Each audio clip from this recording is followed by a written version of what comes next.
What do we have here, folks? That's right. It's a bottle of Blanton's, but it's a Blanton store pick. We're going to be starting off with that tonight, cracking open some new bottles, trying them with you guys. Welcome to the Master and Drum Whiskey Room. I'm Jason C. Nice to see everybody on this Whiskey Wednesday night. Hope everybody is buckled in for a really fun night here. I have a lot of great whiskeys I've been meaning to dive into, and I was thinking about doing some reviews for them. I just figured, you know what? Let's crack them open here with you guys tonight, taste through them, do some live reviews, have some fun with you in the chat. We're going to talk some whiskey news. A lot of stuff going on in whiskey right now, especially when it comes to new releases and also labels as well. We'll get into that with what's going on with Four Roses and the whole label controversy, and we'll talk some new releases as well, and just have a damn good time. And please, somebody, if you could, please update me in the chat how my Knicks are doing as they start playing. The New York Knicks are one game away from elimination, which isn't surprising given the Knicks' recent history and not so recent history. But I would appreciate the don't update me too much. I don't be too disappointed. But if they start pulling away and winning, then let me know. If they're losing, I don't want to know about it. So real quick, guys. I want to say hi to everybody in the chat tonight.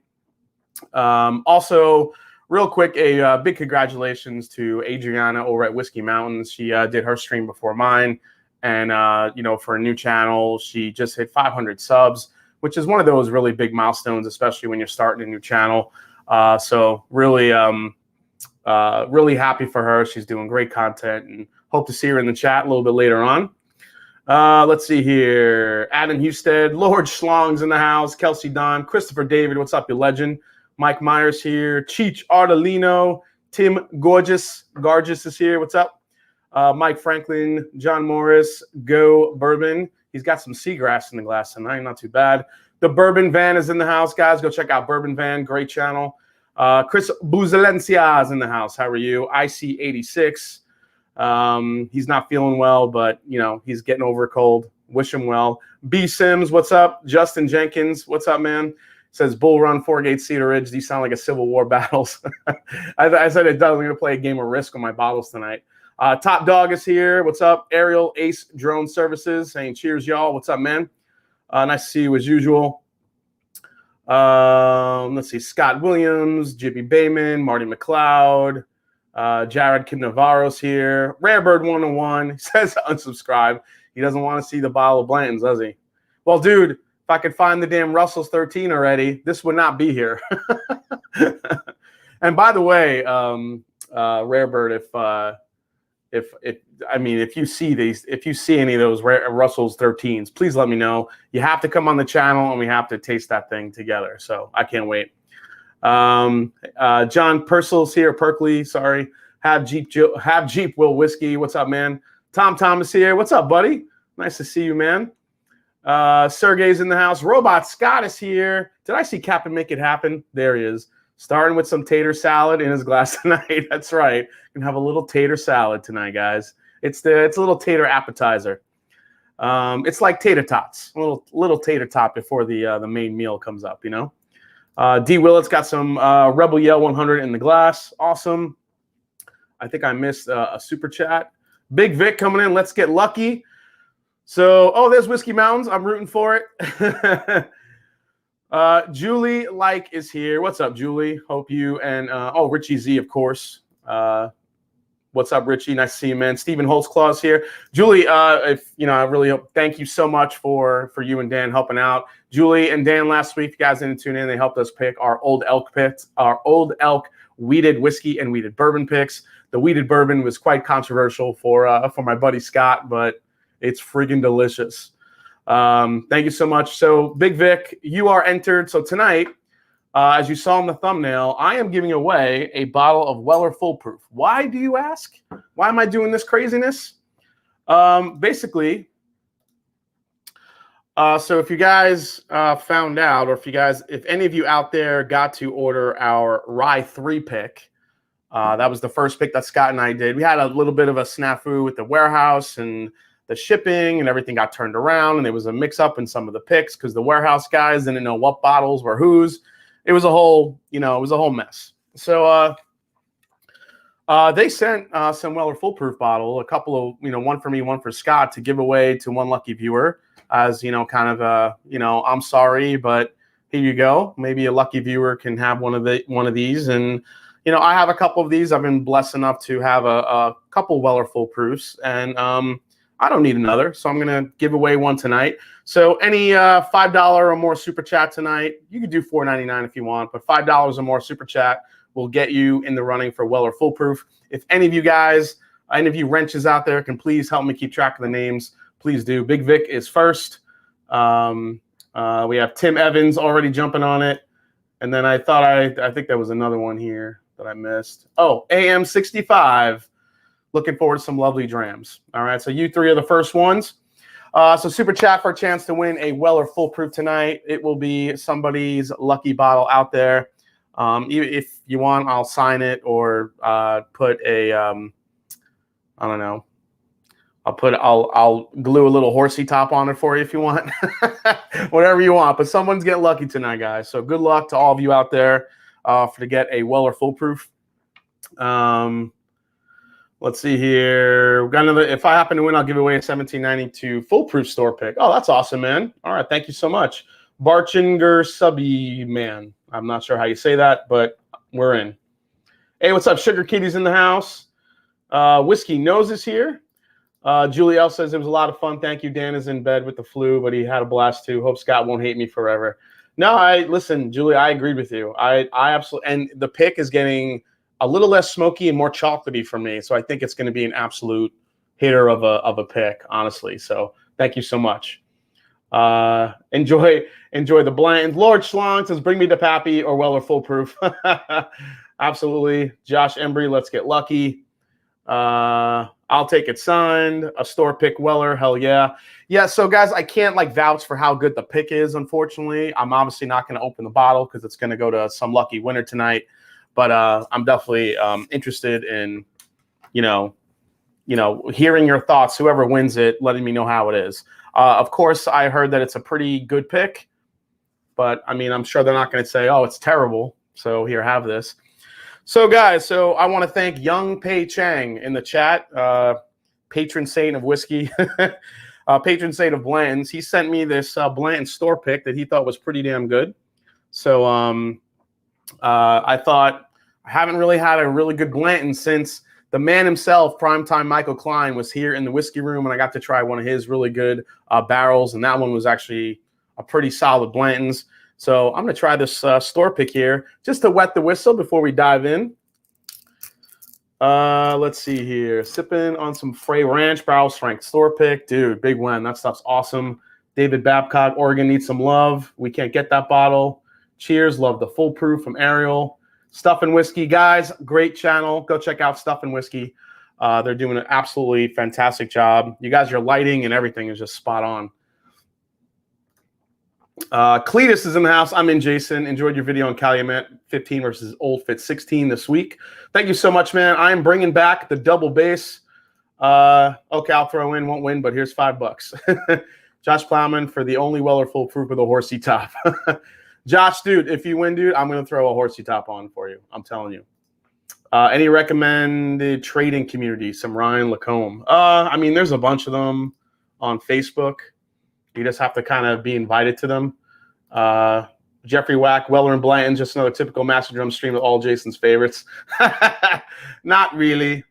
Low Rick number. That's what I'm going to check now, man. So this is Rick 39. So it's not too bad.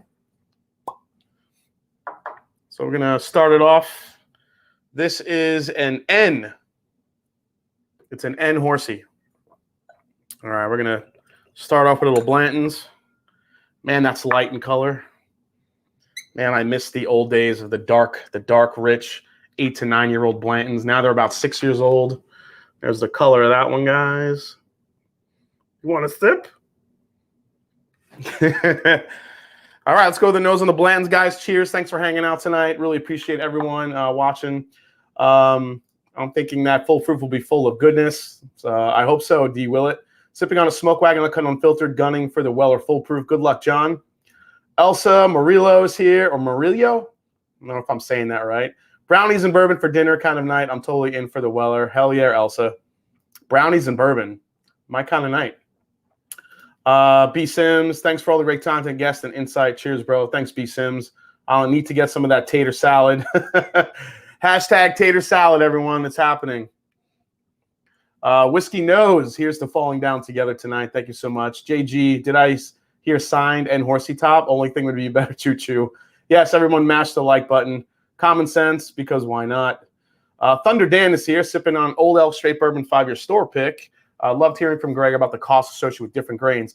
Dan, that was my favorite part of the that entire experience, was listening to him talk about that. That was fascinating to me. I mean, kind of a geeky thing to listen to, but I mean, talking and hearing. Oh, thanks for coming in, Crafty God. Appreciate it. Old Man Hutch, T Hutch. Old Man Joe says T Hutch. Yeah, if you guys, so with that Old Fit 16, Calumet 15, I'm bringing back the double bases. I really love doing these head-to-heads. So if you guys have any ideas for a good head-to-head, drop a comment below in the video. You could do it in the chat, but chances are I'll miss it. So leave a comment below in the video for any cool head-to-head ideas you may have for an upcoming double base. And if I pick yours, you will definitely get a shout out in the video.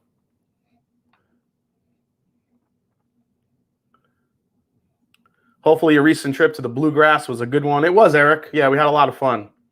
Sean Danker says fingers crossed. Have a horsey Rick 1 for you if you want to. What does that say? Oh, live dangerously. Rick 1. Oh shit, Scott Tyson. I'll trade you for that. I want a train top if you could swing it. All right, so very Buffalo Tracy on the nose. And when I say that, it's very sweet, very candy. This is what people love about Blanton's, you know, the sweetness to it, the powdered sugar, very, very, very vanilla extract, a little bit of fruitiness too there. I get a lot of citrus in this one, actually, which is nice.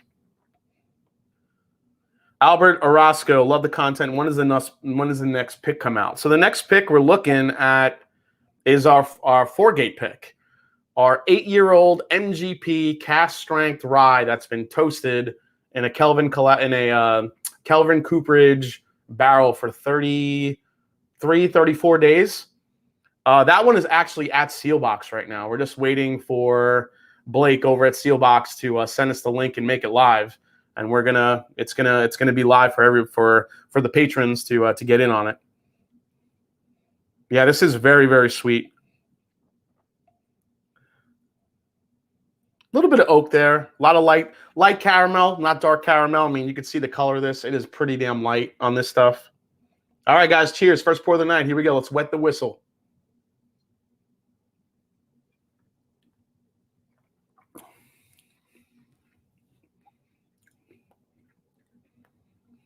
Okay. It's definitely not like a flat Blanton's like I've had in the past. This one's actually pretty sweet. Again, it's a first pour. I'm actually getting a little bit of like a very, very light cherry note on this one. Very light cherry. Should have wet the whistle with Whistle Pig. Nah, I'm all right. 4-gate batch 11 versus Jack Daniel's Barrel Proof Rye. That's actually a really good. Dima Sibis, please put that in the comments at the bottom of the video so I don't forget that one. Brian Brennicke's in the house. What is up, man? Nice to see you. Hope you and Tammy are doing well. I need that Discovery 5. Is the Red Label Toasted 4-gate bourbon good? Seen one today. It's good. It's a split stave barrel. I do think it's a good solid bourbon. I don't think it's a $200 bourbon though. I think 4-gate has better offerings than the split stave stuff as of right now. This is good, Young Pei Chang. It's actually not too bad. You know, it's not, you know, I'm just glad it's not like flat. There's actually like a nice punch of flavor here. Decent finish on it, but it is my first pour.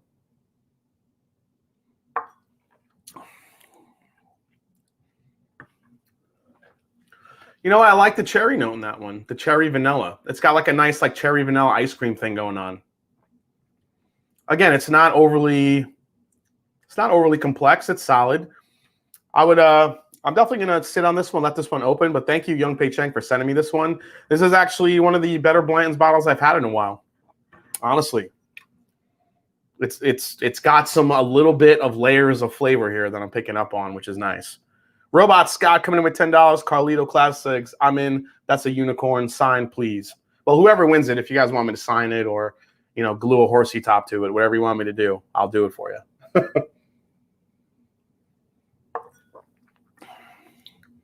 Kenneth Rathburn says, epic flight last night. Kentucky Owl Batch 9, Kentucky Owl Rye Batch 2, Beam Distillers Master. Dude, that's a roller coaster of a flight.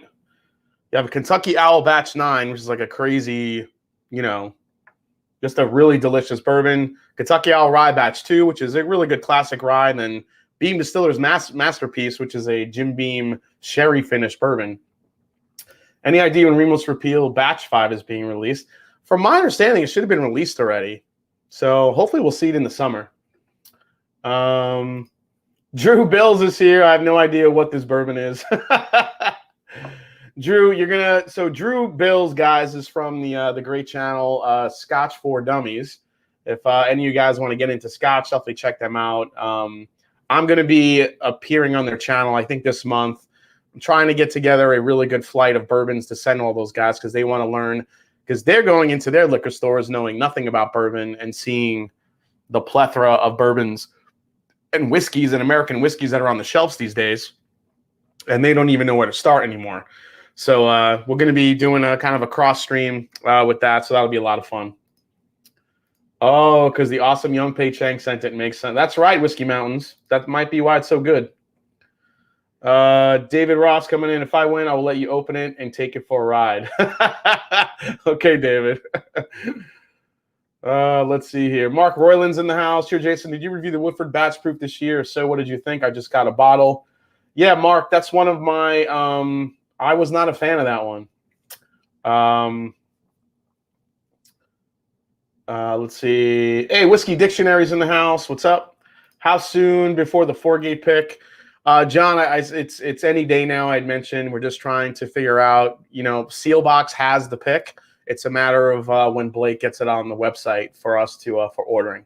So that's what we're waiting on. Hey, Black Bourbon Family's in the house. I got to sing it. Raise your drinks up casually. Nice to see you guys. Whiskey Mountains recording, not entering giveaway, but June 20th doing Alzheimer's fundraiser. Just really want to get word out. Really important cause for me. Okay, June 20th. Mark down your calendars. Whiskey Mountains. Adriana, if you're doing a live stream or something, let me know. I'd be happy to come on and help out with that. Absolutely. The Whiskey Reapers here. What's up, man? Yes, congrats to Whiskey Mountains getting over 500 subs. Absolutely. Putting out great content. Somebody told me I could get a foolproof Weller here. Love your channel, bro. Thanks, Nick. Thanks for watching, man. All right. We've wet the whistle.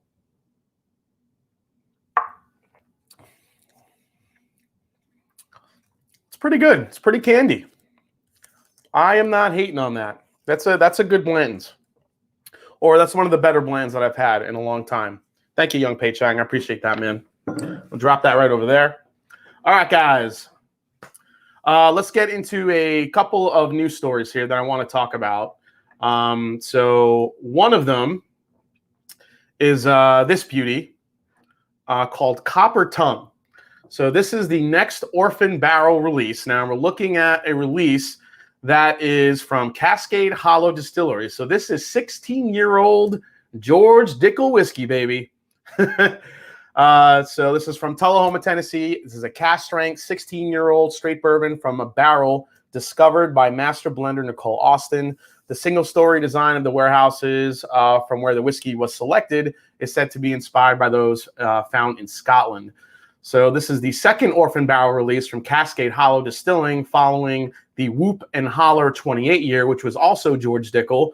But this is Nicole Austin's first selection in for an Orphan barrel. So this is bottled at only 44.9% proof. I'm sorry, 89.8%, 89.8 proof, 44.9% ABV. Beginning rolling out in select markets across the nation for consumers to purchase with a retail price of $100. Now, I'll say this about that release.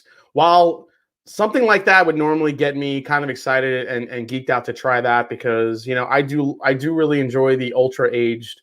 I do like a lot of the higher aged George Dickle whiskeys. The only problem is that the proof, I think, is going to absolutely kill it. Usually when you have a lower proof, especially on George Dickle, those mineral and the vitamin notes that people tend to stay away from, seem to get a little bit more elevated when it's watered down. I think water just brings it out a little bit more. And man, if that thing was 100 proof or over, I actually might pull the trigger on that one. But for me, that one's a little bit of a miss just because of that low proof point, unfortunately. What was the Scotch channel he mentioned? Eric Thompson. It's called Scotch for Dummies. So Scotch, the number 4, and then dummies. So go check them out. Orphan barrel, $100. Give me 10. Those well-aged Dickle bottles can be hitters. Yeah, absolutely, Bourbon Van. I agree. The only thing that is killing me on it is the proof point. Boom. I know it's hearsay, yet Weller Full Proof makes the best Black Manhattan. Oh, heresy. I know it's heresy, but yeah. Well, listen, guys. Don't let anyone tell you how to drink bourbon. You drink it how you want it. You want to throw Weller Full Proof in a freaking mint julep? Go for it. Man, the marketing team went to work to sell some 16-year Dickle. That's right. Whiskey Tornado's in the house. Hey, Big League Bourbon is here. Big League Bourbon, by the way. Go check out Big League Bourbon because he just did a video on his baseball bourbon lineup. And just so you know, I accepted the challenge, Big League Bourbon. I will be getting in on that. I actually might do a live stream to get some other channels involved in doing that. Just kind of we did with the bourbon draft. We'll see how that goes. But I find that there's more like football lovers than baseball lovers. Even though my Mets are kicking ass right now in first place. Come on, give it up for my New York Metsies. Come on, give it up. They're doing great right now. Donald Rance, good evening, folks. What is up? He is the Whiskey Yoda. Yes. Hard pass on the Dickle. The Yabba Dabba Doo Dickle. Nate Gordon says, I'm usually a fan of aged Dickle, but that's a tough sell, man, especially if you can't find it at MSRP. Nice to see you too, Nate. And Nate, also, appreciate your service. Hope everyone had a great Memorial Day and got to honor, the veterans that fight for our freedom, the veterans we have lost, and the veterans that are still fighting for our freedom out there somewhere. So cheers to you guys. So let's see here. You should legit review Willet Pasto since they recently changed it to a weeded mash bill. Also, Kenneth Rathburn, that's right. Kenneth Rathburn has a thanks for the reminder, Kenneth. He has a blog. And it is called, I'll tell you right in a second. It is called, where's it? Where'd it go, man? Kenneth, just drop what was your was it Score Sheets? Something Score Sheets, I believe. Oh, that's right. You didn't private message it to me. You put it, you just dropped it in the actual. That's right. I'm looking for you, bud. There we go.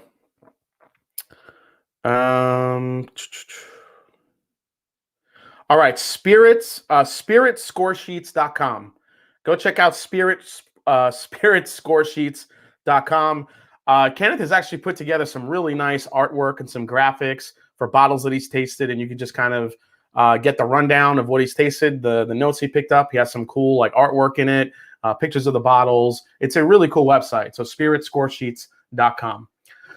Let's see. Just saw the 13-year Russells that's out there is teasing me, guys. I want it so bad. And I just can't. I know it dropped in Indiana, I think in some places. And man, the taters are out and they are going after that bottle hard. Even my store in New York that I talked to said that they've already gotten at least half a dozen or at least a dozen calls for it. You got Russell's 13. Yeah, you got Russell's 13. I think it's safe to say that Wild Turkey has now entered the tater salad. I hate to say it. I'm sorry, man. I'm sorry. All right, next quick story up we got here, guys. Let's talk about a new label change. I don't know if you guys noticed this in the stores already. Evan Williams has kind of revamped their look lately. If you guys check that out, which I think is pretty cool. Basically, they announced a major redesign of the Evan Williams, just the 1783. It's an updated proof, and all new packaging. So this was named after Evan Williams. First opened his distillery on the banks of the Ohio River. The update celebrates the year the bourbon first got its license. Now, the bottling is a return to its original 90 proof. So this is the 78 corn, 12 malted barley, 10% rye that you know and love from Heaven Hill. Barrels aged 6 to 8 years comprise the blend, and it's available nationwide for only the low price of $20. I'm telling you guys, Evan Williams, out of all the Evan Williams product, everyone talks about the freaking bottled and bond. That 1783 is a really good bottle. It's a solid bottle of bourbon. Look, it's not going to blow you away, but you don't get any like youth. No, you're getting a 6 to 8 year old. It's older than Blanton's. For fuck's sake, you got 8-year-old juice in there. Come on.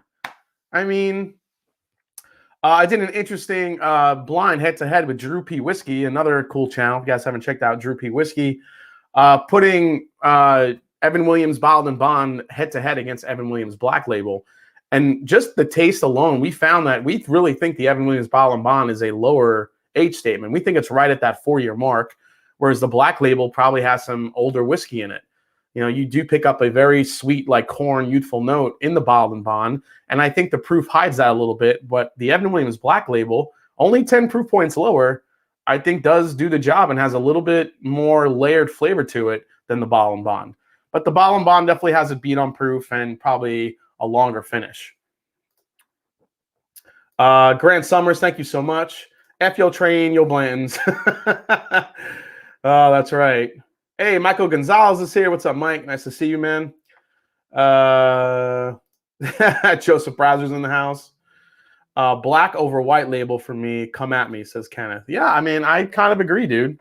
I'm kind of with you on that one. All right, so yeah, the 1783 was pretty cool. Next up, we have a couple just tidbits I want to go over here, guys, and that's just some new releases that are coming out. Nothing crazy. You guys are, I think we've already, have we talked about the Colonel H. Taylor Warehouse C Bourbon that they announced, which is apparently a 10-year-old Colonel H. Taylor, MSRP $70, obviously highly limited, was aged in Buffalo Trace's Warehouse C, which was built by Colonel Haynes Taylor, which is where most of the Taylors are already aged. So I'm not really sure what makes this special, except for maybe the age being a 10-year-old bourbon. One-time only release, and God knows if any of us will ever see that bottle. Barrel Bourbon Batch 29 is releasing as well. Again, this is 6 to 16-year-old blend, Kentucky, Tennessee, Indiana, $90. Usually all those barrel craft spirit releases are usually try before you buy for me, because sometimes you get a little bit more Tennessee than you want and a little bit more Kentucky than you want. What else? I think that's, one last one, guys. So do you guys remember this bottle right here? Let me show you this bottle here. How is the Sam Houston 15? I haven't gotten a bottle yet. So I don't know if you guys remember a while back, I did a live stream where got to, me and a couple of other channels and a couple of bloggers and podcasters were able to do to taste through the six different barrels of Sam Houston, what could eventually comprise the releases of it. And I think they said when it was done, they were gonna send bottles of us to review, but haven't seen that or gotten that yet. I know they're starting to hit already, and people are starting to pick them up, and I'm getting a lot of questions about how it is. I don't know yet. I don't know what barrels they picked, what went in it. They weren't going to be forthcoming with telling us what barrels were voted on the most to go in the blends, so we'll have to see. I want the Tornado edition. Let's see here. All right, so do you guys remember this bottle, Hunt and Gather? So Hunt and Gather came out, limited release. This was It was their first release, but it was already limited. It was their first release, and it was limited from the get-go. They didn't release anything before that. They said, we're putting it out. It's a limited release. It was that 15-year-old, that 78.5% corn mash bill that we found out was Jim Beam distillate. That was the stuff that was hanging out in totes. That was all over the place. You know, Chicken Cock used it. Doc Swinson's used it. Old Soul used it. Even Bardstown Bourbon Company used it in the Discovery 4 blend. That shit was everywhere. It's like a fungus. Everybody had this this mystery bean juice. So I kept saying, like, so what the hell is going to be their next release? What could it be? And well, it's here, guys, with a brand new look. It is the Hunt and Gather Canadian whiskey. That is right. They're coming back with a Canadian whiskey. So this is a 15-year-old Canadian whiskey, ABV of 60.5%. Now that actually has me a little bit like curious about this one. Now availability is limited. It's going to be Connecticut, Colorado, Delaware, Illinois, Massachusetts, Maryland, New Jersey, New York, and Tennessee. This is said to be a high corn whiskey, crafted by whiskey negotiant Hunt and Gather. So they went and they found these barrels. That's their mission. They seek out rare barrels. This is a 15-year-old Canadian whiskey, which followed that 15-year-old Kentucky straight bourbon. You know, often overlooked, Canadian whiskey can provide a great value, especially with something as high proof and well aged as this is. So the thing that saves me on this one, I think, is actually the proof point, because generally there aren't many stateside available Canadian whiskeys that are that type of proof. I mean, we have the Alberta, you know, the Alberta cask strength, which the Alberta premium, which, you know, for more often than not, a lot of people love that one. But, you know, if you look at the, you know, the shelf of what's available Canadian wise, you know, we don't get the you know, the high proof, you know, the Lot 40 cask strengths. Well, they were supposed to come to the States. I don't know if they ever made it to the States, but, you know, there's not a lot of those around. So I think 120 proof Canadian whiskey that's 16 years old, it kind of, with a high corn mash bill, that has me peaked a little bit. I don't know. What do you guys think about that one? Canadian Club, straight from the barrel. That's right, DC. That's basically what it probably is. I guess we're going to expect the Hunt and Gather Lost Irish or Scotch. I mean, maybe. I mean, when you have these companies that are seeking out, you know, rare and you know, high aged barrels, I guess you really never know what they're going to find, honestly. No love for the new Old Forester single barrel rye coming out. Yeah, we're going to talk about that, Ryan. Hi, Jason. Hi, Jason. It's getting crazy in Ohio. No Weller's SR in Toledo today. Yeah, the Wellers in Ohio haven't really been too easy to find, honestly. It's been, you know, they've been a little bit few and far between the last couple weeks. So I'm not really sure what's going on with the Wellers, but I'm sure most people in Ohio have stocked up and they got plenty of their Wellers. So I'm sure there'll be enough to go around. So another big release, which I'm going to talk about you guys right now. I just want to grab the photo of it and throw it in here for you. It is the brand new Old Forester single barrel. That was I announced this on my Patreon. I also announced this on my Twitter right when the embargo lifted.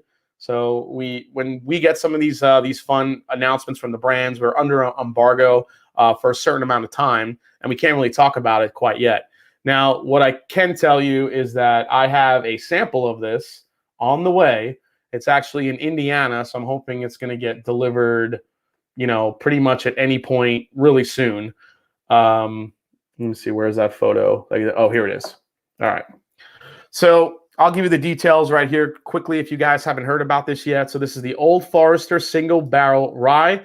Now, the only difference with this thing is that, so they just launched this week on June 1st. Everybody has been kind of clamoring for this. We talked to Jackie Zykin about this. We mentioned, you know, we want a barrel-proof rye. She kind of, you know, shrugged her shoulders and looked the other way, which usually means that it's maybe coming. So this is an amplified, unfiltered, raw form of their regular Old Forester rye. Now, the difference with this is that it's going to be a nationwide release. This isn't going to be just a barrel pick.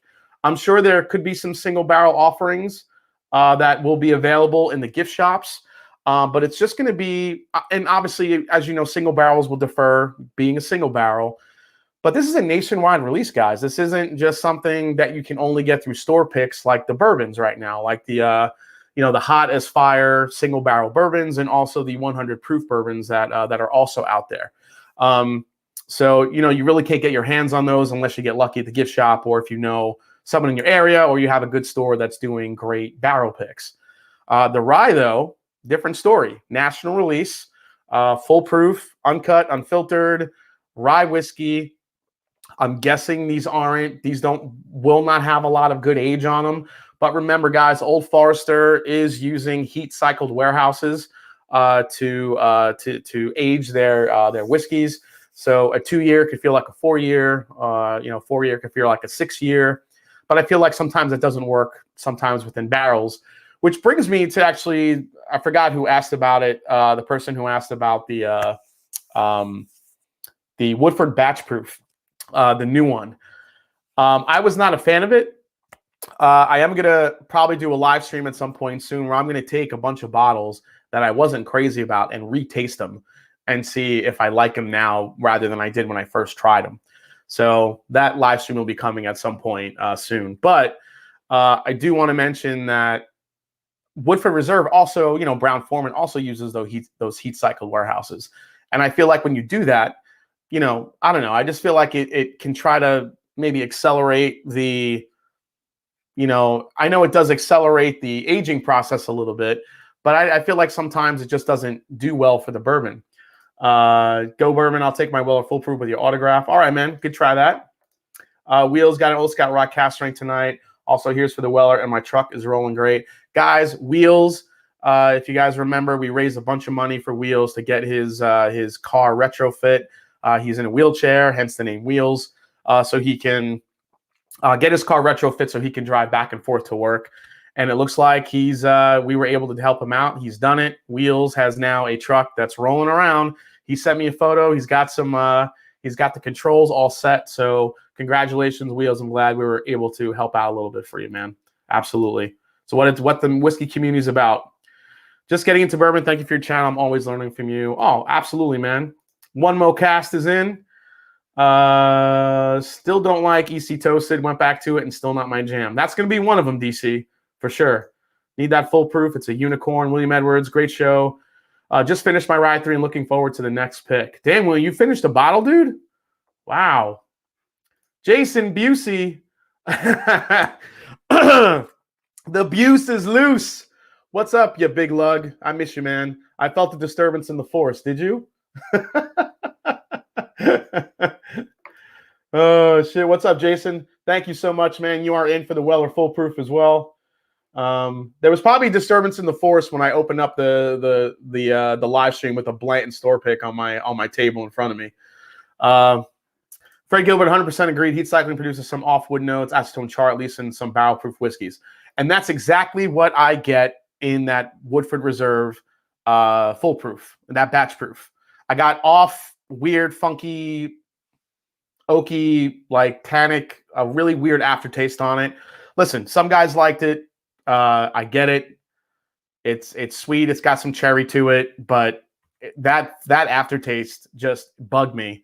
And I don't think it's worth $140, $130, whatever people were charging for it. No way. That's bullshit. And I do not think, I'll keep saying it. Everyone could say, I saw a lot of reviews that were like, oh, there's some nice aged whiskey in here. No, there's not. That's young whiskey. I'll bet any amount of money there's some really young whiskey, really young, high proof Woodford Reserve bourbon in that bottle. And it's just heat cycled and made to feel like it's an ultra aged bourbon. I don't think there's any old shit in that at all. So if you buy it and you enjoy it, more power to you. But for me and for my review and for what I said, I don't think it's worth it, especially when they don't tell you the age of it. They don't tell you really much about it at all. Where Elijah Craig is telling you non-chill filter, 12 years old, all that great stuff about it. Woodford Reserve really doesn't tell you anything about what's in that bottle. And I also think that's bullshit too. So, let's see. Bring on that 4-gate pick. Come on, Blake. Adio Samuels, he can't wait for it. He can't wait for it. All right. So we got our Blantons. So one last, so what am I going to start with tonight, actually? I'm probably going to start with the lowest proofer here, I think. And that's 99er. I think we're going to go big guys. I think our first one we're going to try is this Lost Prophet right here. Jason Busey. Bland's isn't bad, just overpriced. Bland's gold is really good. Having said that, Weller is my precious. I'll go to Mordor for it. Jason Busey, well, man. Well, you're in it to win it. Jason Busey just did 2 $25 super chats, so you could put him in. Whoever's keeping track, put him in a few times. That's really generous of him. You're in, man. Hope you get it. Abby, who inks, is here. She's a newer patron. Oh, speaking of ink, I'm going to be getting a new tattoo, guys, very soon. It's actually I'm not going to get emotional about it, but it's for my grandma. You guys, for those of you that haven't watched, I'm very close. I was very close to my grandmother. She helped raise me, so I figured I'd get a tattoo for her. So I'm actually going to get it right here. I'm going to get in Italian just the word nonna, which means grandma or grandmother in Italian. So I'm going to get that right here. So I'm going to be doing that soon, I think. So, and that shit's going to hurt right there. So that'll be fun. So let's see. How would you compare the new Woodford batch proof to a typical Old Faux bow string? I think they're close. I think the Old Faux bow strings drink hotter, though. Chef Jason's here. Keep the great content coming, Jason. Chef Jason Cueto, thank you so much, man. Guys, you can check out his Instagram handle. He's a good guy. He's the one that actually sent me this 13-year blue run we're going to be trying tonight. So thank you so much. Yeah, I feel like just get a nice simple tattoo. Just says Nona here for my grandmother. I'm really, yeah, it hurts like hell inside of the arm. I know. So back in the day, I used to teach martial arts. I got my first degree black belt when I was like 20. I was like 26, 27. It's a while back. I'm about to turn 44 in July. So we used to teach a self-defense class, and one of the moves that you would teach for to women and even guys that wanted to learn some self-defense was if anyone grabbed you up top or anything like that, basically you would pin their arm down, and it was called the turn the key defense. Basically what you would do is if someone reached over and grabbed you or reached out like this, you would pin their arm down and reach into this part of the arm, take as much skin as you can and turn that shit like a key. Because once that happens, you could also do it if you're down on the ground. You could do it to the inner thigh. All of those inside, fleshy parts of your body are really sensitive. So when I thought I'm gonna get the tattoo there, I thought about that. I was like, holy shit, that's gonna fucking hurt. But we'll see how it goes. Josh, thank you so much, man. Jason, a tattoo artist. We could be friends. Let's make that tattoo happen. Abby Who Inks, where are you located? You got to tell me where you are. I would love to have you do my tat. Brian Hunter just became a Patreon. Oh, thanks, Brian. Oh, and legendary photo, Brian. That's amazing. You look like Jake the Snake Roberts in his prime right there. Justin Jenkins, need to update bourbon law, small batch power limit, must have age statement and mash bill. Yeah, I would love that too. Jason Busey, fun story. I got a really cool tattoo when I was visiting New York City once, and the artist trashed Ink Master when I asked about it. A year later, he and his wife were on Ink Master Shop Wars. Oh, man. Well, at least now you can say, Jason, that you got your tattoo done by the Ink Master guy. That's fucking awesome. Oh, shit. Hey, Will Henderson's here. What's up, Hendo? Scotch Down Under is here. What's up, Scotch Down Under? How you doing, Ken? That shit hurts. I teach that move. It does hurt.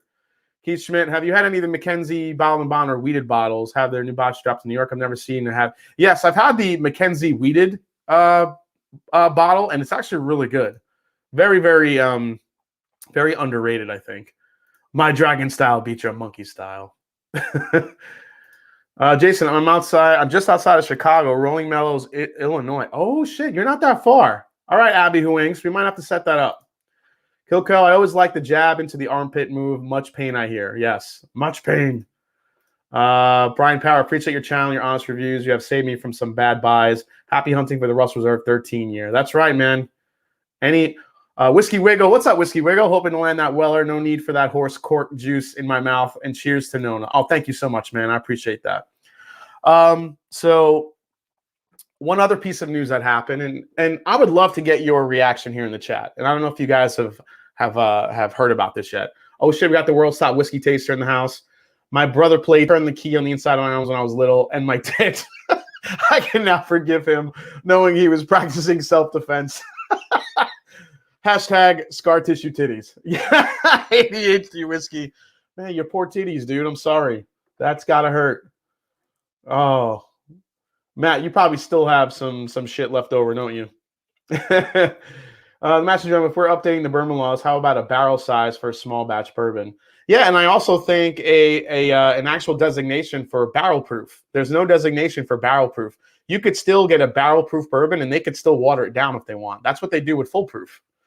DC, any insight on why does Old Fitz bounce around on ages? This spring is an 8-year release, but the past 2 have been 14 and 15-year releases. Honestly, I just think it's based on what's available and what's tasting good.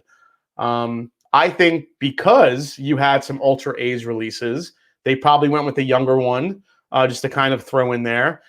I don't think there's any rhyme or reason. I honestly think it's probably a part due to a marketing plan. I think when you're looking at what you're going to release, all right, we release some high age ones. Let's throw a young one in there in the mix, see how it does.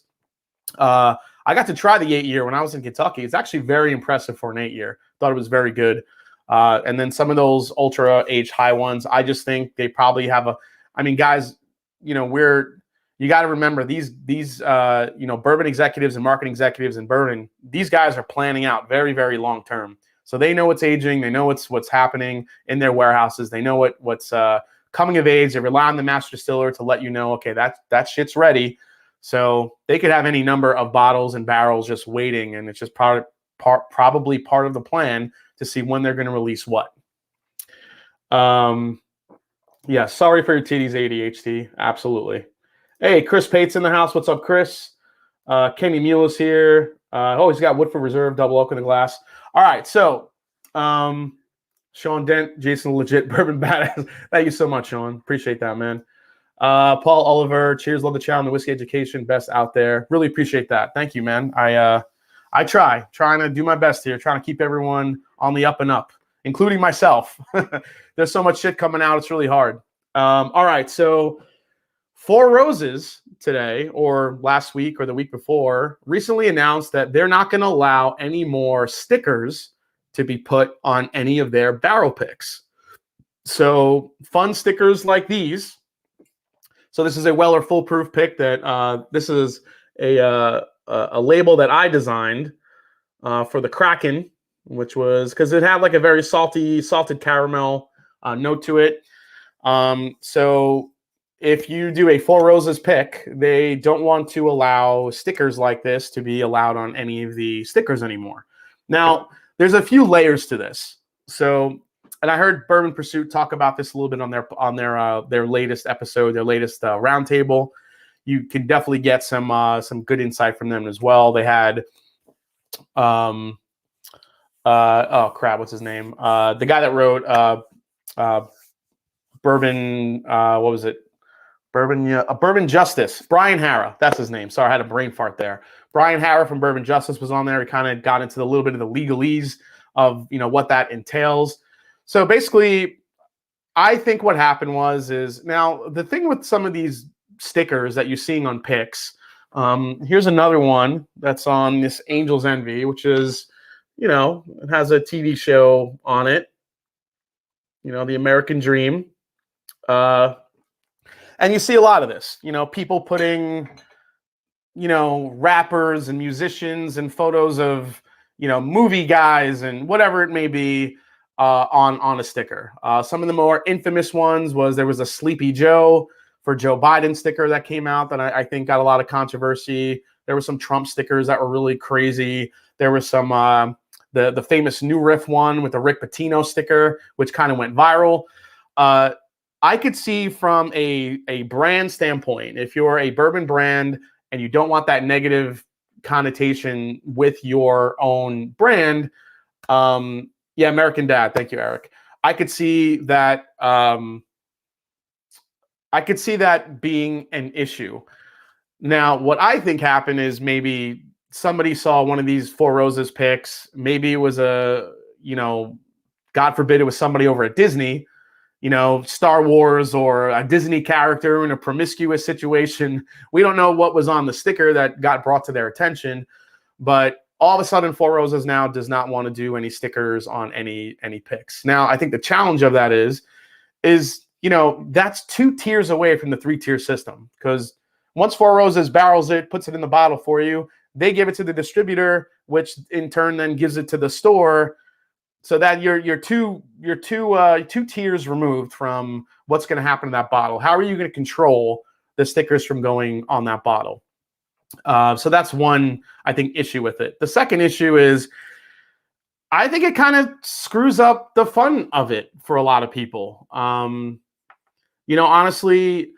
Scott and I from my bourbon journey, when we're doing these picks now and we're thinking in our heads like what could be a cool sticker, it's really we'd like it to be something that's indicative of the group that was there at the barrel pick, the people that were there or helped with it. If it was just us, we'll do a stupid sticker about us or whatever it may be. But if it's centered around like a group of people that were there, like the bullet picks we're going to do, my mom was on that pick, so those stickers will probably have something to do with my mom, and even maybe Tammy and Brian Brennick will throw in there too, because they were part of it as well. Hey, Zachary G's in the house, been lurking, love the channel, exploring myself. I love the taste of OF 1920. A little too hot. What would you recommend for similar flavor but a tad lower proof? Zachary, go for the try a 1910 from Old Forester. I think that's a really good one. Or even do the signature. Old Forester signature, 100 proof, is a really good one as well.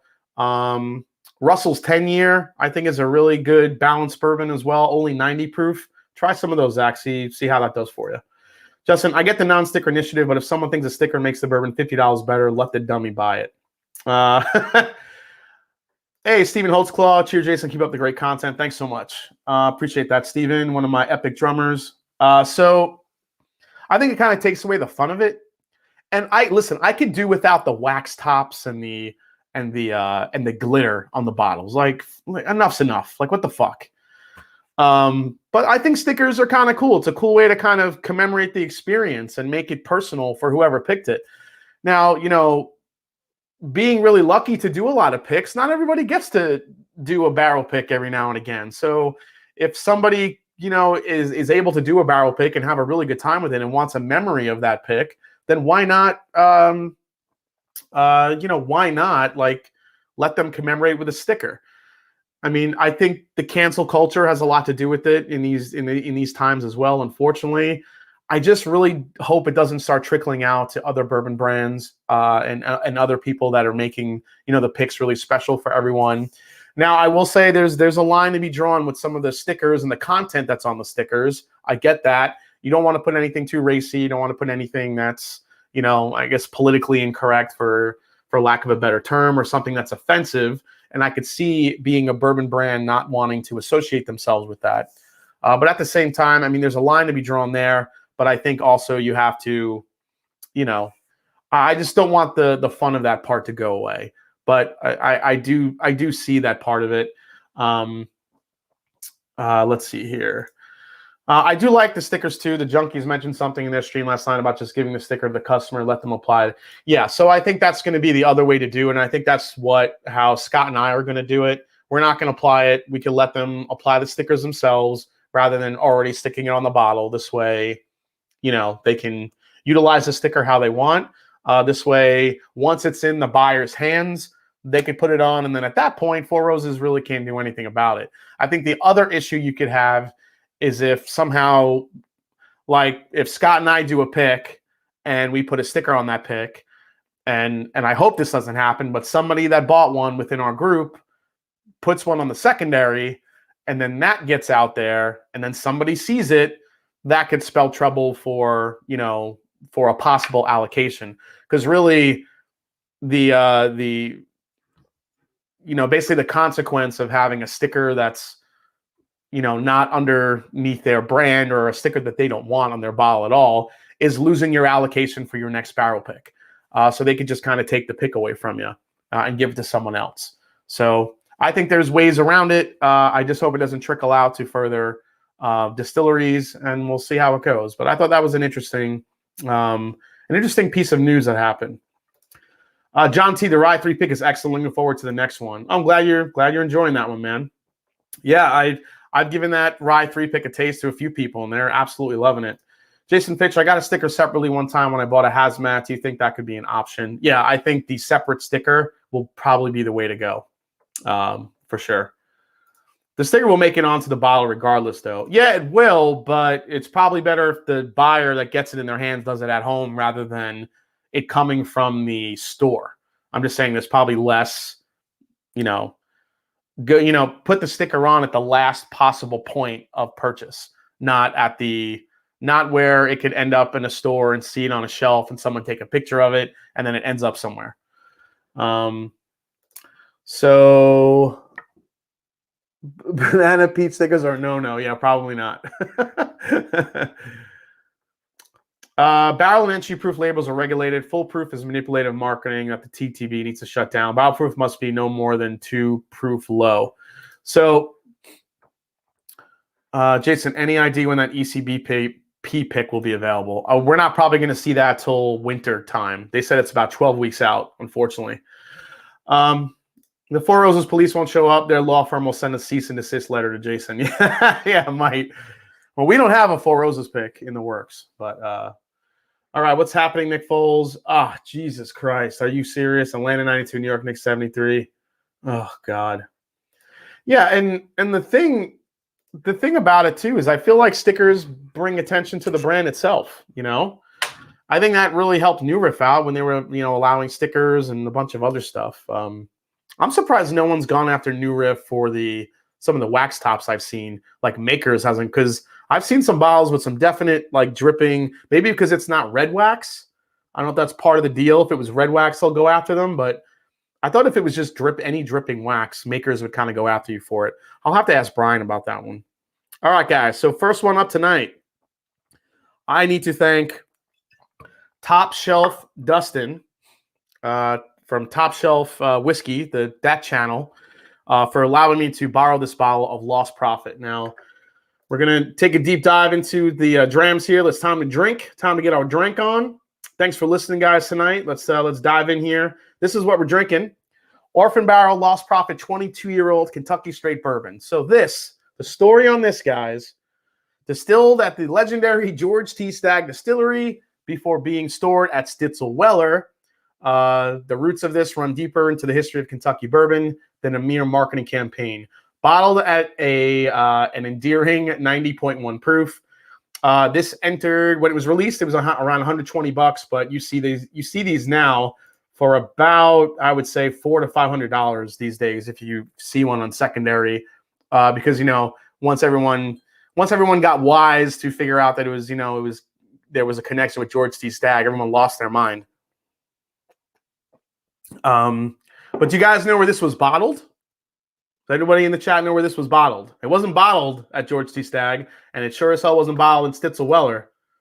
This was bottled in Tullahoma, Tennessee, at George Dickle. That's right. I'm not saying George Dickle had anything to do with the aging or the distilling, but it was bottled in Tullahoma, Tennessee, which I thought was pretty interesting. This is supposed to be 75 to 78% corn, 15% rye, 7 to 10% malted barley, the Buffalo Trace, which supposedly resembles the Buffalo Trace high rye number 2 mash bill, that you see in Blanton's and Elmer T. Lee and all that stuff. Let's see how it is.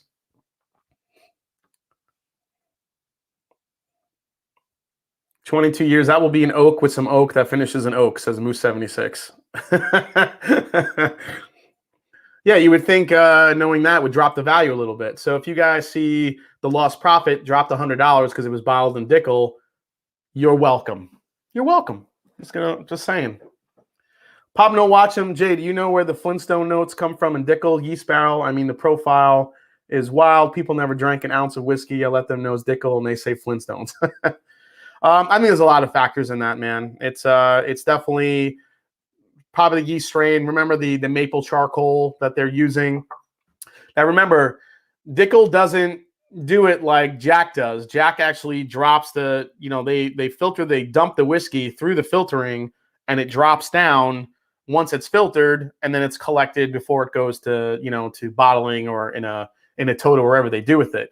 George Dickle does it differently. Remember, George Dickle actually, it's basically a bathtub filled with the maple coal, and they dump the whiskey in that, and it just sits there and it soaks, and it just lets it kind of all do what it does and filters it out, and before they take that out. So two very distinctive and different ways of making the Tennessee whiskey between Jack and George Dickle. So I think between that process and also the yeast strain, and you don't really know what's going on in their warehouse and climate, all that stuff is a factor. I mean, it even could be the barrels, you don't know where they're getting their wood and stuff from. So this has a very, very beautiful nose to it. Again, there is a good amount of oak.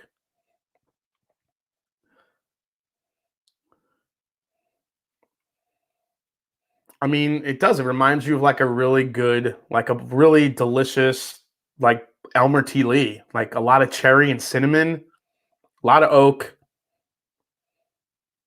ton of vanilla extract here. This has a beautiful, beautiful nose.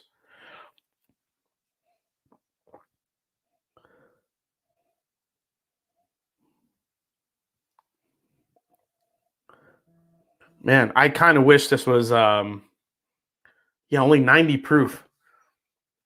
This might be like the nicest 90 proof nose you could have. Dickle gets their barrels from CVS.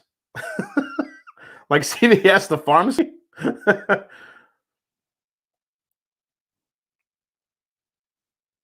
No, they get their barrels from where the hell do they get their barrels from? Are they getting it from no, they're not getting it from that. I'm thinking of, Brown-Forman has a they have their own cooperage.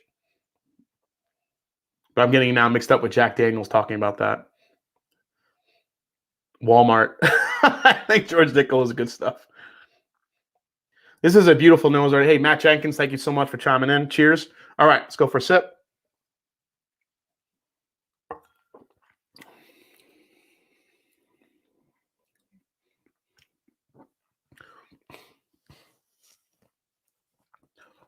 Strawberry Pop-Tart. Strawberry Pop-Tart on the palate. Holy crap. I got like vanilla icing. Crazy strawberry note on that. Like it's like a strawberry grape combo, like an artificial strawberry grape. But I get in like the pastry, the vanilla icing. That's crazy.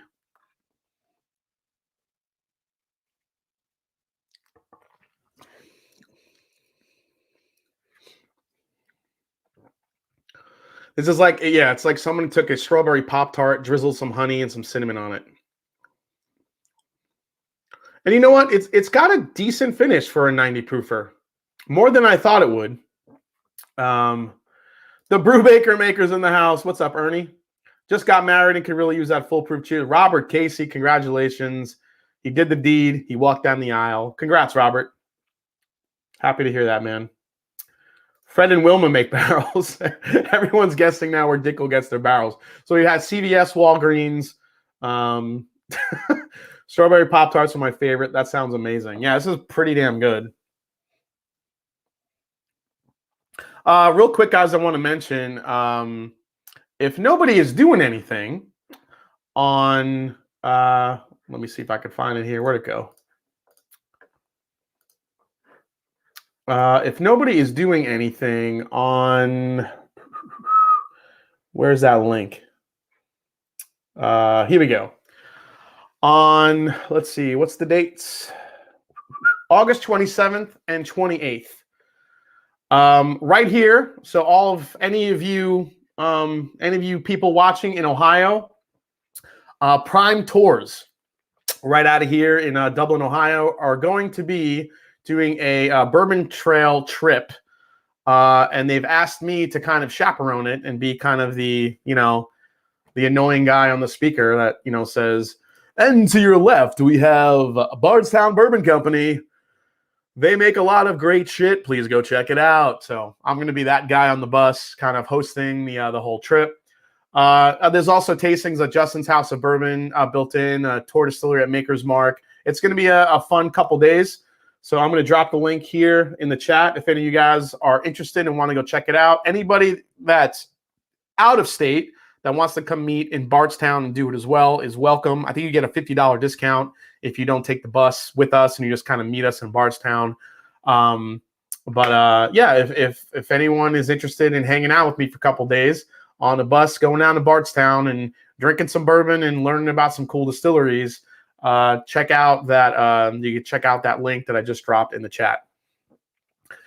Jason, would we be allowed to drink while guiding? Also, your mom be a guest guide at Justin's? No, my mom's banned from Justin's after what she did with the with the McKenna. That ain't happening. Love the ride 3. Thanks for putting some great picks out there for us. Looking forward to the Foregate and the Russell's Reserve pick will be the next two. With the Russell's Reserve pick, we're waiting on Turkey. Turkey's just kind of taking their sweet ass time right now. So how about that radio voice? Yeah, that's right. Just go to the how many bottles do you own? The last count I did, it was 713, 14, around that. That's a super cool idea. Love it. Yeah. Your mom's clearly awesome. Yeah, she wasn't having the prices at Justin's House of Bourbon. So this if any guys who missed it, this is what happened. She picked it up. She picked up the bottle of Henry McKenna. Saw it was $120, and it was like dead quiet in there. $120? Are you serious? Oh my god! No way! I get it for $50 in New York. This is crazy. Oh my god! I'm not buying that shit. No way. Let's leave. I'm like, Mom, you can go. I'm gonna stay. Todd D just killed his first bottle of Winter's Nights. Yak. Hopefully that Foregate drops soon. I can grab a second bottle of the cognac at the same time. Yeah, it's coming any day now. All right. Here we go. Another sip.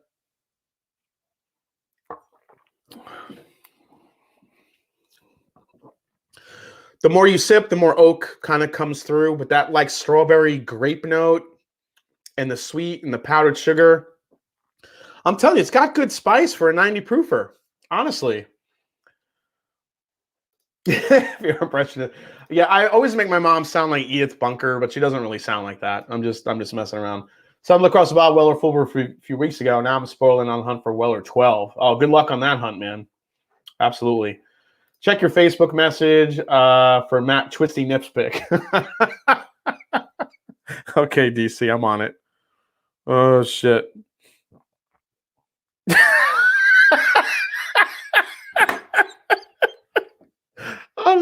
I'm downloading it. You guys have to see it.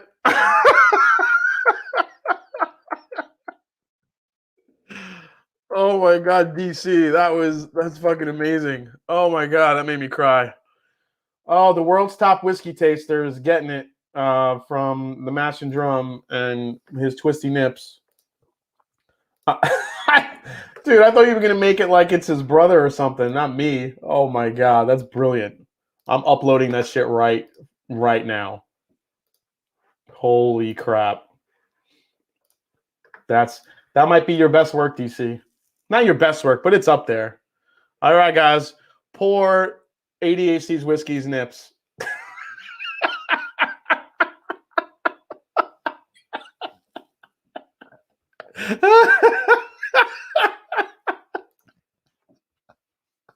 Oh, freaking crying. Oh shit. Oh, that's what we all needed right there. Oh, holy shit, DC. You made me cry right there. Oh, that was fucking funny. Oh, that's going on a shirt.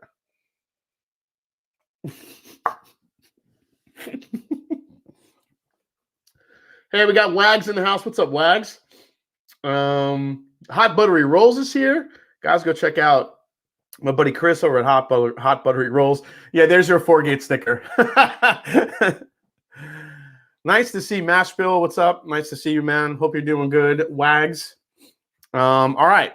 So the verdict on this one might be one of the best 90 proof bourbons I've ever had. You know, it might be good to like do a head-to-head with this and against that Woodford Reserve Very Fine and Rare at 90.4 proof. I mean, it's right there with this one as far as like proof point. And that has 17, as high as 17-year-old bourbon in the blend. That might be my next, that might be a good idea for a double base episode. Put those two head-to-head. This is... Honestly, I wouldn't pay the $450, $500 for it. I mean, I do realize people will because it's rare, but this actually tastes like a really, really good Stag Junior. But obviously with just some more oak influence on it. You rub a little more oak on that Stag Junior, and I really feel like this is pretty close. Obviously without the proof, but I'm just talking about like that flavor combination, like the strawberry and the grape and something like that, or maybe even like a really good Eagle Rare store pick that's like an ultra. I mean, this isn't even as oaky as I was finding like the Eagle Rare 17 that I have. Maybe we'll do a comparison a little bit later. I have enough glasses. All right. Old Fitz versus Old Fitz. That's right. When are you going to have Troy? I'm going to watch him in the bunker. Troy, we're going to have you on soon, man. Troy, just let me know your availability on Wednesday nights. Troy definitely has to come on. We have to have like a wrestling, like themed, like bourbon night and figure out like, I don't know. We'll do something, Troy. Troy's definitely coming on though. All right, next up. Whoops. Next up, we're going to do, I think, what bottle is this? That's high proof. That's high proof. We're going to do this one next up. This is 3 Chord. So this is a new release from 3 Chord. It's called Strange Collaboration. So, 3 Chord is known for, that's, 3 Chord, there it is. Show you the bottle up close. So, let me see here. What are you guys are saying? Dickle must use pine barrels. The Mashanddrum never overprice New York Italian mama. That's right, Emily Chambers. Nobody does. Nobody does. So remember, 3 Chord it was created by Neil Giraldo, famous musician, also husband of Pat Benatar. Pat Benatar is his wife. He was on the channel actually here, and we got to talk through some of their great expressions that they have, including the Whiskey Drummer 15-year, which was also that beam stuff that we all heard about forever. So this is a new venture for them where they kind of released a bunch of different finishes, but this is actually going to be one of their standard releases. So I'm going to throw up all the info on this one right here. This is 3 Chord Strange Collaboration finished in Pinot Noir barrels. So this is a blend of Kentucky straight bourbon between 2 and 6 years, selected for low fusel oil content and light body, finished for 3 months in a Strange Family French Oak Pinot Noir cask. This is 99 proof, MSRP $45 to $50. Now look at the mash bill, guys. 75 corn, 21% rye, 4% malted barley. That 21%, I don't think it is, but that's a very similar mash bill to what Four Roses uses. I don't think it's that mash bill per se, but it's a very similar mash bill with that 20% rye content. So let's see here. So this is also pretty light in color. I'll leave the bottle here for you guys to take a look at. Let me focus up here on the color here. You guys can see what it looks like. It's a little bit darker. It's got, I think, some color from the Pinot Noir cask. Hey, Paul Oliver just became a YouTube member. Thanks a lot, man. All I've got is a red guitar. Yeah, the 12 bar. Yep. Asim Akhtar threw in $1 super chat. Thank you so much. Three chord, aka every country song. Solid point. Yes, very much. Okay. Wow, very, very fruit forward. You definitely get the Pinot Noir influence on here. Yeah, this is all red fruits. I mean,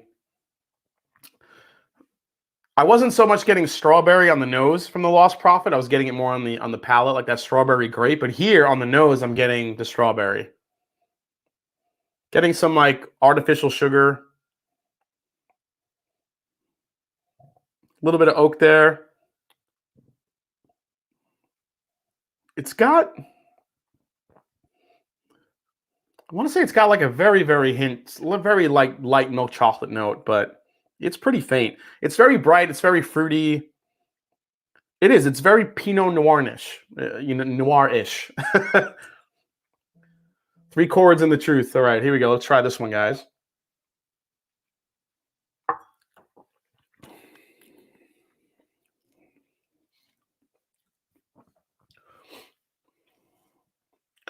All right, so I get the finish. I get the actual Pinot Noir finish of it actually on the finish of the bourbon. So I was trying to figure out how to actually word that. It does. You actually get some of the rye spice here. That 21% rye. It does linger on. It doesn't go away very fast. Just kind of nice.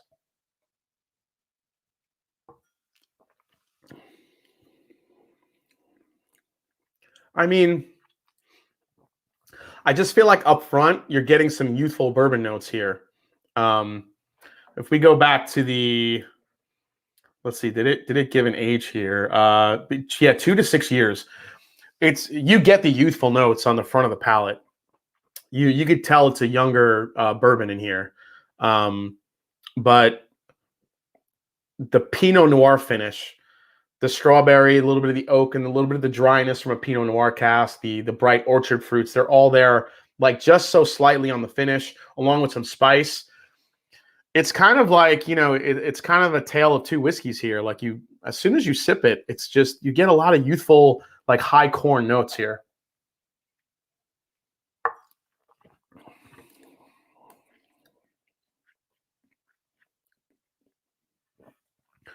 Yeah, vanilla, oak, spice. I don't know. It's okay. I don't know. I think as far as like finished bourbons go, I mean, this is like 45 to 50. I mean, I don't know. This is one that I'm kind of on the fence about. I feel like I would take this over Angel's Envy for a finish, I think, because it's a little bit more interesting. So it beats that as far as a price point goes.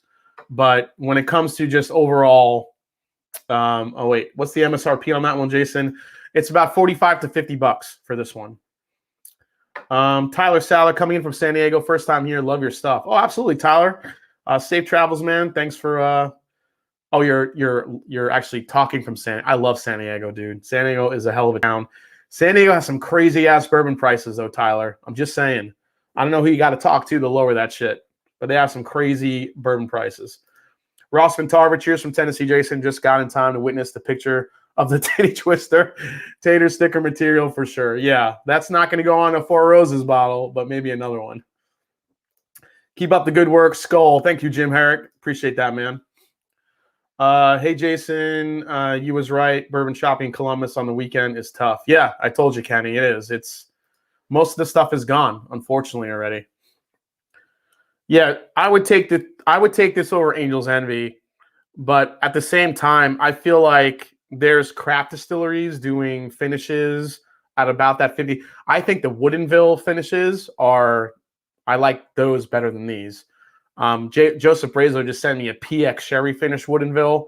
That's about a $50 bottle, and you don't really get the youth notes that you get in here. You do get that Pinot Noir finish, though. I will say that. All right. So this one it's not bad. I just feel like there's better stuff out there for the money. So I probably wouldn't run out to get another one of these. So that's my quick review on that one. All right. Next up, we got 4 more interesting hitters here. I'm gonna go by proof here. I'll probably save the 4-gate, and I have a 4-gate and a 4 roses. You know what? Let's get into this Cedar Ridge. Yeah, that's what's next. So I'm working on a video right now for my top 5 distilleries to watch now, craft distilleries to watch now. I think we're past the Wilderness Trail. I think we're past Chattanooga. I think we're past New Riff. I think we're past Woodinville for being like a craft whiskey maker anymore. These guys are beyond craft. So what's the next lineup? We're beyond Peerless. We've kind of moved beyond those. They're at a point where they're making amazing whiskeys for the money. What's next though? What's that next group of craft distilleries that we need to be paying attention to? So that's my next video, guys. It's the top 5 of those. And spoiler alert, Cedar Ridge is one of them. Cedar Ridge is straight out of Iowa. And I will throw up the graphic here. Oh, thanks, man. Appreciate it. Yeah, Cedar Ridge is a hitter. Agreed on the Woodinville finishes. Yeah, Woodinville. I bet Frey Ranch will be on that list. Maybe. So let's throw up this graphic right here. Now, this isn't a picture of the bottle. I just wanted to show you guys. This is what their regular bourbon is. But this, in particular, what I'm drinking tonight is a Cedar Ridge Iowa Straight Bourbon staff pick, a store pick, 57.5% ABV. They quickly became nationally recognized in craft spirits. They won multiple awards. Every step of production, these guys, grain to glass, affected by their specific location and even weather in Iowa. They craft bourbon, wheat, rye whiskey, and also they have their single malt, which is their quintessential. This is at least 3 years old, 74 corn, 14 malted rye, 12% 2-row malted barley. This is 57.5% ABV and a staff barrel pick. So that's what we got in the bottle, and I'm really excited to try this tonight. Also want to thank my buddy Travis for bringing this along. So, to me, the definition of craft, and I'm going to use Alan Bishop from Spirits of French Lick. I'm going to use his definition. Oh, wow, that has a nice nose. Craft whiskey to me is not sourcing. If you're a true craft whiskey creator, I feel like you have to be using the grains, the climate, the terroir, and everything that encompasses the state that you're distilling in. If you're going grain to glass, using everything that the water, everything that your environment, your phageal for a fancy word that they use, to the flora and the fauna, to really kind of create and to make your expression stand out against others. Then I think that's what makes you craft. And Cedar Ridge is definitely one of the distilleries doing that. Yeah, they made the Slipknot whiskey as well. Yep. Richie Z. True Jason, to me, you're the ambassador for the bourbon community. Oh, I appreciate that, man. That's really cool of you. Thanks. I'm just going to say that, a Spirits of French Lick pick from the Mash and Journey Club. I've been working on it. It's happening. Oh, yeah. It's happening, guys. Can't tell you exactly when yet, but it's happening. I think September-ish is the time we're going to go and pick a Spirits of French Lick barrel. But, yep. Alan Bishop, man, came through. We're working on it. I cannot fucking wait to pick a barrel of that stuff. And God knows what he has brewing over there. So who knows what it's going to be a barrel pick of. So we'll see. What's up, Brooklyn 456? Wow, this is really, really nice honey on the nose. A lot of super caramel and honey notes, like honeycomb. That's how honey it is. Man, just honey and cinnamon.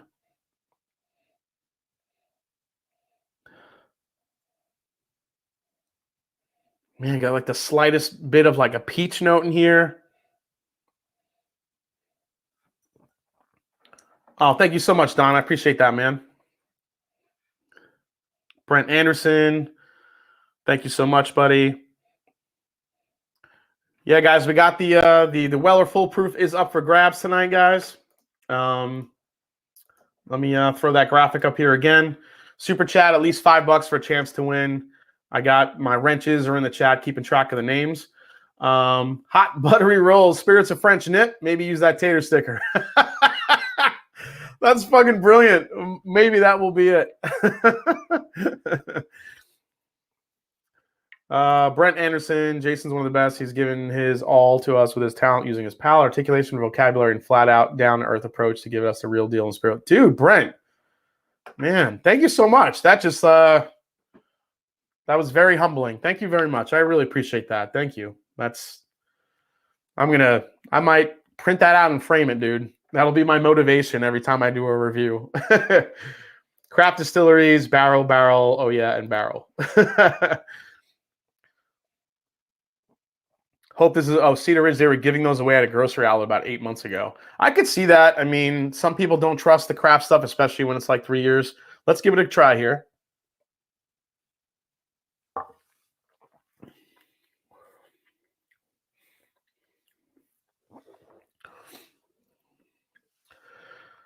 Yeah, this is very honey. I get a lot of the honeycomb on the palate. A lot of the honey, the peach, cinnamon.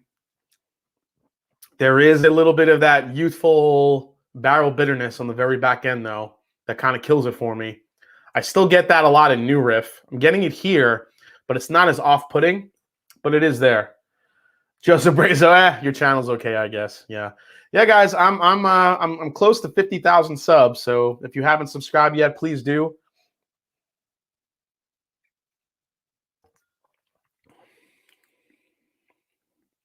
Ooh, second sip was better. Didn't really get it.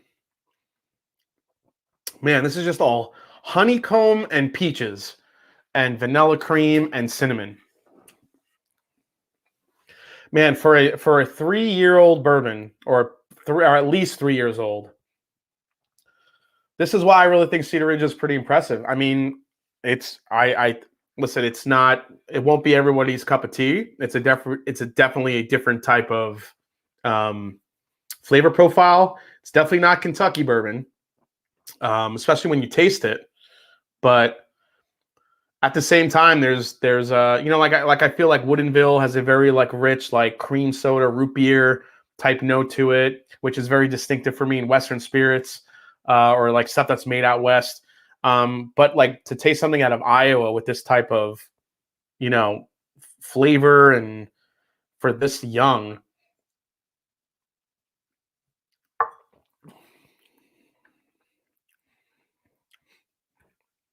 Dare I say it drinks really smooth? It really does. I mean, it's all honey, cinnamon, candy, vanilla. And for 100 and what is this one at? This one's at, what I say, 57.5%. I mean, it drinks a lot easier than that. That's nice. Again, this was picked by the staff that works there. So it's probably this is probably like a really good honey barrel. I'm not really sure how the other picks are. I'll let you guys see the bottle here. Cedar Ridge single barrel. You'll see there on the sticker there, staff pick. So yeah, absolutely great stuff. Thrasher wore the t-shirt this weekend, got a few. What's that? So I had to spread the word. Oh, thanks so much, Thrasher. Appreciate that, man. Kevin Lynch, cheers, my dude. Keep doing your thing. Will do. Live Wire Whiskey's in the house. Hey, buddy. Just heard back from Leopold. You did? God, I've been messaging them and on Instagram. I haven't heard anything back yet. Abby says, hook a girl up with that Wellers. Were you did you accidentally hit S instead of R, or you meant to do Wellers? Eric Thompson, barrel. Yeah, thanks, Mike. Mike, let's talk later. Let me know if you heard anything back. Nick Woods, just subscribed. Don't know why I wasn't before. Oh, thanks, Nick. Appreciate that, man. Yeah, I'm digging Cedar Ridge. Now I have to try their other expressions, but so far this and the couple bourbons that I've had is why I put it on my list. So I think they're definitely a young distillery just to watch out for. So nice. All right, next one up. We're going Bull Run, baby. Bull Run. Here it is. This is an American whiskey, 13-year barrel strength, batch number 11. I have to, thank my buddy Jay Cueto for the chef for sending me this bottle and his bourbon group. Here are the stats. Here we go. Bull Run 13-year American whiskey. This is located in Portland, Oregon. Bull Run Distilling Company offers a wide array of whiskeys. It's a second-grade find in the merchant bottling series. 13-year sourced American whiskey. Barrel proof, 120.4 proof, 13 years old. Batch number 11. Predominantly corn with a hint of malted barley. A minimum of 12 years in used bourbon barrels. About 40 to 50 bucks. So basically, I think what we're seeing here is a light whiskey. I mean, you're telling me high corn content. You're telling me a used bourbon barrel. So this is basically light whiskey out of Portland, Oregon. Well, it's sourced. I mean, is it NGP sourced? I guess we'll see. America. That's from my titty twister, best friend, Matt. All right. Let's go back to the comments here. Yeah, Oregon in the house. That's right. We're going everywhere. We're going everywhere, man. Bull Run 90 proof in our glass right now. Says the Bourbon Van. Solid and well priced. Yeah, I think, Justin Massey, French lick pick. Got to be a sticker of Larry Bird on that bad boy. Maybe. The Slipknot number 9 reserve is pretty damn good. I've heard really good things about the Slipknot 9. Oh, yeah, it smells like a light whiskey. I mean, you can see the color here, guys. Isn't that nice? Got a nice light whiskey color there. Not too dark. Yeah, this is all butterscotch. And I keep putting the bottle over there. Keep it over here. Bull Run. So these guys are sourcing, obviously, 13-year American whiskey, used barrels, high corn. So this is basically a light whiskey profile.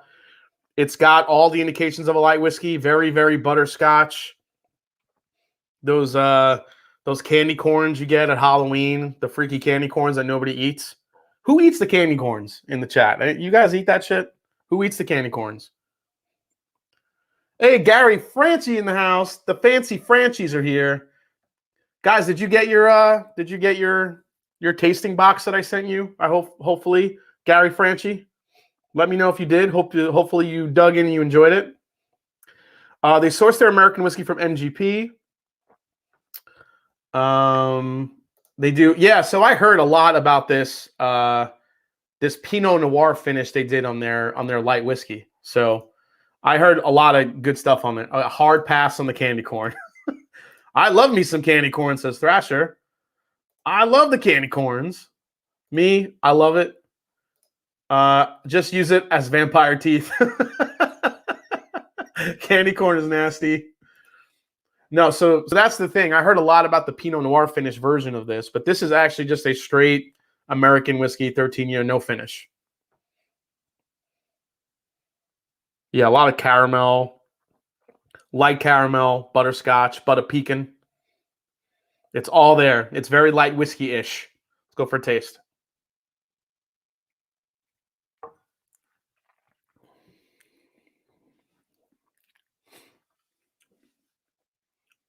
Ooh. You know, that one actually has a little bit more of like a barrel influence to it. I mean, you get that in the Obtainiums too a little bit, which is nice, but I didn't expect that one. I didn't expect that from this, especially based on the color. Yeah, I mean, these light whiskeys are so dangerous to sip with.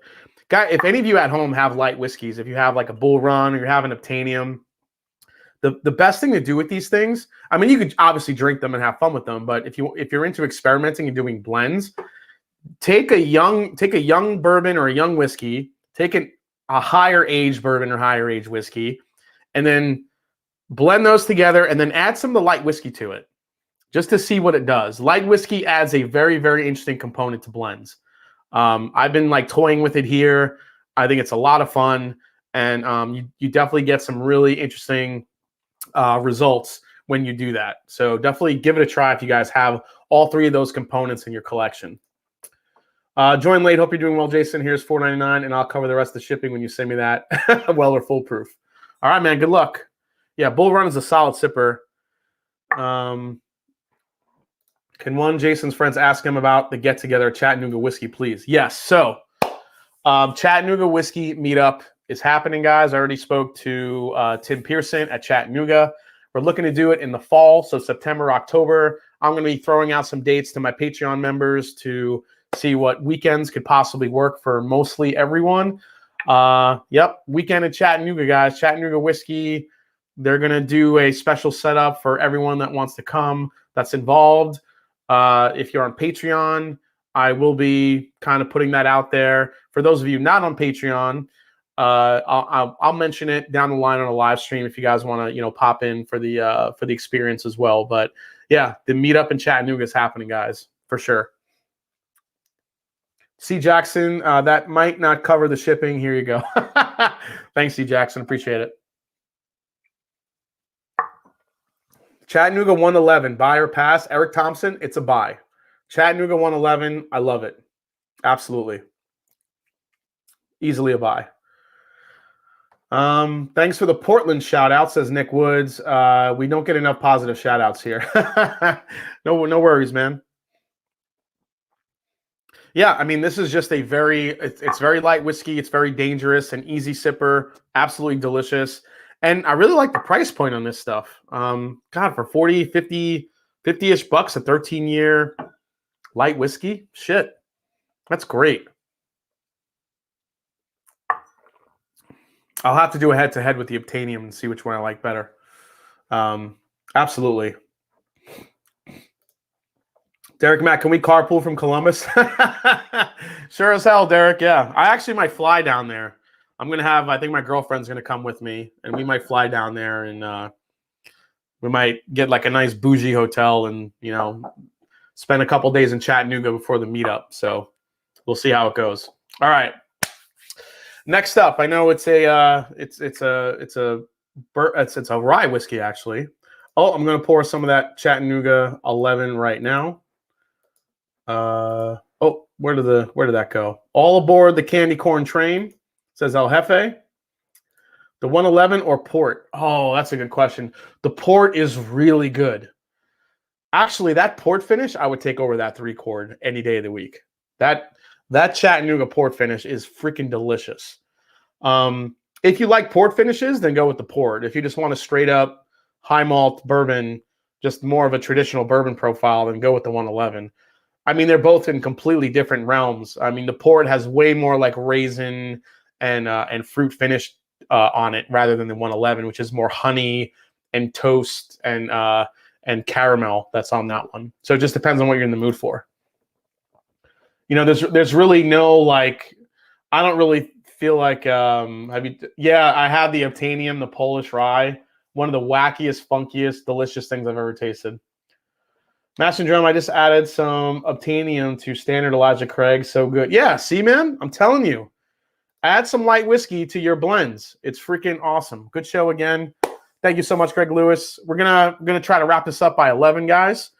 Hey, Lockness is here. What's up, man? Nice to see you too. All right, so we're gonna go in. I'm gonna go in for. I'll save that to the end. Let's do this one because I don't want to fuck up my palate with the rye. Let's. We're gonna go into the Four Roses here. So I gotta thank. Oh, hold on. I got to thank one of my patrons, Alan P., for sending this over to me. I did not get a chance to get this. This is the Four Roses 2020 Limited. I did cheat and have a pour this a while back, but I'm a huge fan of Four Roses Limited Editions, even though they won't let me put a sticker on their picks anymore. But I wanted to let this open up a little bit. I think you give these Four Roses some time. They just really do. They just open up beautifully. Jason, what's the Bull Run distribution like? I'm not sure I've ever seen it in Texas. I don't really know. That's kind of a newer brand that I'm not really too educated on, unfortunately. It's obviously kind of an Oregon thing, so I'm not sure how far their reach is. I have seen some of their stuff on secondary, especially because it has a nice high H statement. But as far as just their regular releases that are available, I'm not really sure. Maybe somebody in the chat, if you know more about the Bull Run distribution, if you live in Oregon, definitely let everyone know. Chattanooga 111 is a hitter. How does Blue Note 9 compare? Is Tennessee whiskey getting good?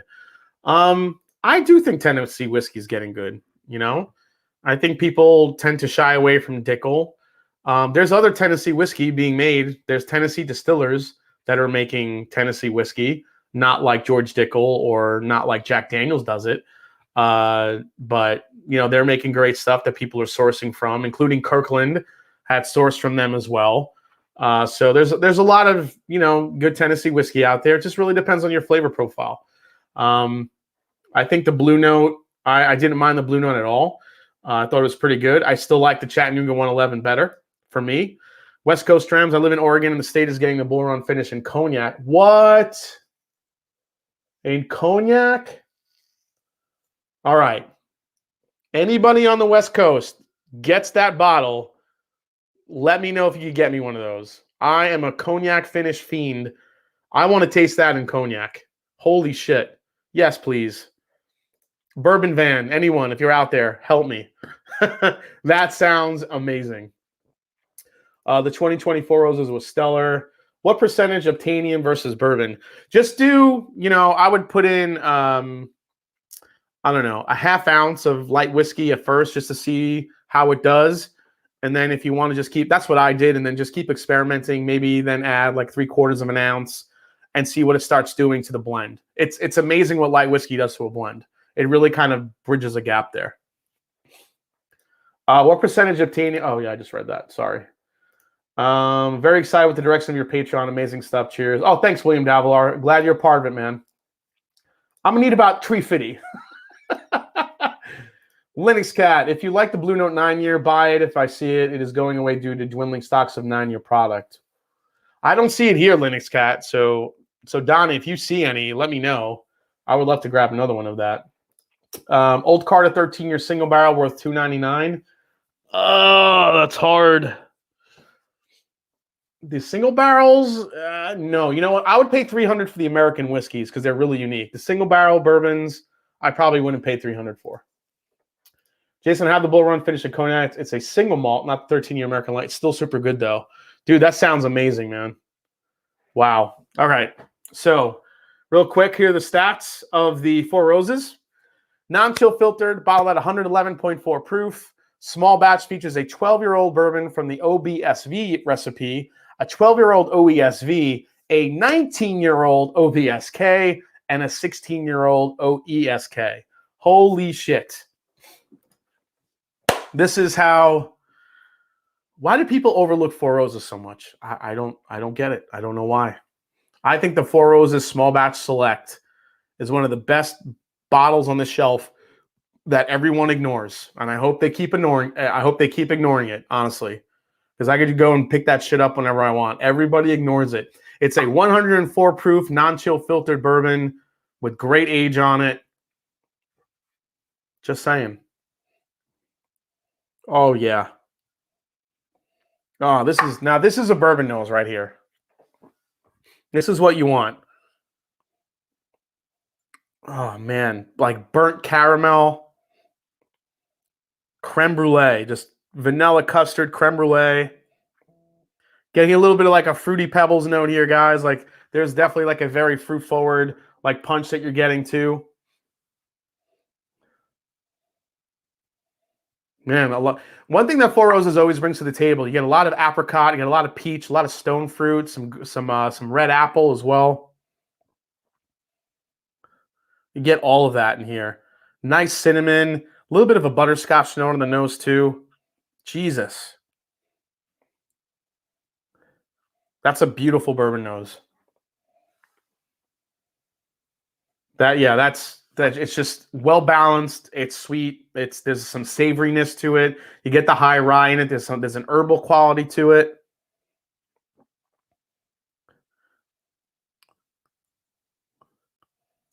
There's some citrus, some orange. It's very layered, very, very layered. I could probably let this sit here open and just pull note after note out of this because it's just. Eric Thompson, I'm glad to see that this newer generation is not being pure snobs. Nothing wrong with finished bourbons. Yeah, I mean it's I don't think there's anything wrong with finished bourbons either. I think, you know, purists out there, the real crazy purists are the ones that feel like no bourbon can be made outside of Kentucky. You know, the aquifers and the limestone shelf does not end in Kentucky, guys. It goes straight up through. It goes into Indiana, Illinois, Ohio, freaking Iowa has one. It does not end in Kentucky, guys. Kentucky makes amazing, great bourbon. And I understand the purists that say you can't drink bourbon unless it's made in Kentucky. And I get that part. But there's plenty of limestone, aquifers, and all that stuff that you need to make great bourbon. And as long as you get good grain, you know what you're doing. You got a great master distiller that knows how to utilize their column distillation, pot still distillation, knows what to do with yeast strains, because that's a huge part of it, because a yeast strain can kill a fucking mash if you don't know what you're doing. So that's why we have very, very smart people that know exactly what a yeast strain needs to do to make a great whiskey. RVA Whiskey, a few more bucks for the pinch and twist. Looking forward to the t-shirt. Yeah, that's happening.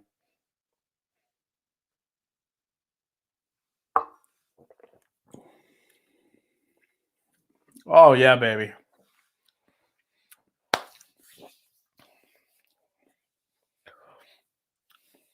Oh, my God.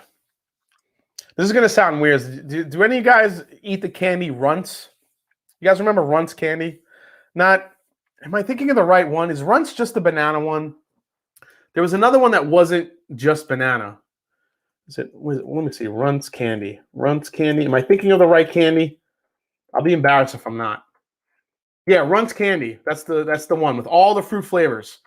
So you get like a little banana, you get a little orange in there, get a little whatever. I'll take a shot. Love what you do, Jason. Can I get a Fuggy Yamada? Yeah, Fuggy Yamada, the mash bill. Hope you're doing good, Swags. Miss you, man. No, Runts. Yeah, Runts has apples, the banana. I feel like I'm getting all that candy sweetness in here. All of like those flavors. Like if you took every like flavor in Runts and just put it in your mouth, all that stuff happening.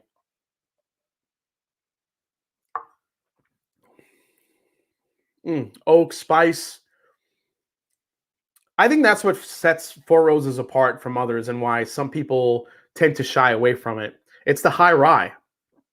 They have a very, very distinctive high rye flavor profile that I don't think a lot of people like, which I think is why it gets left on the shelf sometimes. But man, when you pair that rye spice with a really nice ultra aged bourbon, thank you, Thad Burrell. I mean, holy crap! It's really rich. It's delicious. This is amazing. This is I wouldn't say this is still as good as my bourbon of the year, which was the 2019. The 2019 was my bourbon of the year, which was the 2019 release. That thing was amazing. But this thing, I wouldn't say it's up there, but it's close. It's very good. It's delicious. I mean, if any of you could find this for a decent price, I mean, it retails for about $160, $170. I would pay $200 to $250 for this. It's that good. There's just nothing for me. It's all about the balance, the spice. If this was all sweet, I would say leave it. Don't go for it. But I mean, all the sweet candy notes that you get, and the butterscotch and the vanilla, and then you wrap that around the oak and the spice and the lingering finish on this thing. It's everything that you want in a bourbon. It's everything I want in a bourbon, at least. I don't like drinking just candy. I like this type of balance is what's perfect for me. This is one of those bourbons that if this is all I had to drink, like forever, I could probably live with it. Just saying. It's not a Four Roses thing. I'm just talking about a flavor profile and a balance thing. Thank you so much, AC Jones MD. Appreciate that, man. 2019 Ellie still off for 300 around me, just one bottle. Oh, Richie, that's tempting. For 300? For 300 for that? I don't know. I feel like if you're a Four Roses, if you're a real big Four Roses fan, then it's worth the buy. But if you're not, then you can kind of leave it. Out of 5 stars, how does it score? I give that solid 4 stars right there. I wouldn't say it's a 5-star because I've had better LEs than that, but solid 4 stars on that one for sure. Maybe even like 4.25 stars. All right, guys, last one of the night before we give away the Weller Foolproof. We're going 4-gate. So, you know, we have a pretty good relationship with 4-gate, and Bill Straub was really cool enough to give me this bottle. This was just announced and just released. I don't even know if this has really hit Seal Box or Bourbon Outfitter yet. But this one is, I'll give you the stats right here.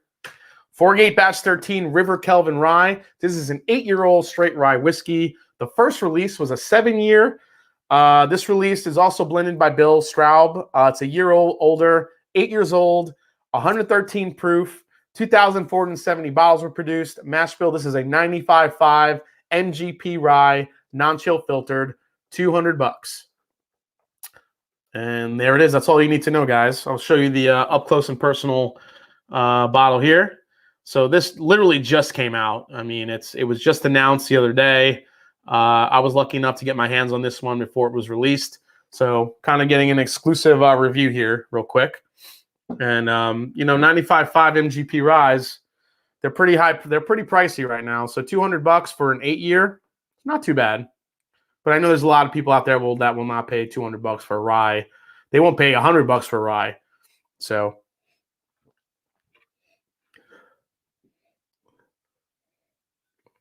oh yeah, this is all MGP, baby. This is like charred orange peels. A lot of mint. You definitely get some caramel in here as well. Little spearmint note here. I think I'm getting like a white chocolate note. Not a milk chocolate, like a white chocolate. It's a little bit brighter. Moo 76 is in the house. What's up? Yeah, $200 for a rye is tough to justify when Russell's Reserve, Single Barrel, and Pikesville exist. And that's the exact argument. I think the thing with the 4-gates is really the love for that MGP flavor profile. This isn't a Kentucky rye. You get a lot of high rye spice in here. The Kentucky ryes, you know, that are made on a much larger scale, you know, they can keep the price down. You know, 4-gate doesn't have that ability, you know, unfortunately being more of a sourcing brand. 10-year MGP rye barrel proof for $85. Why would I pay $200? Yep.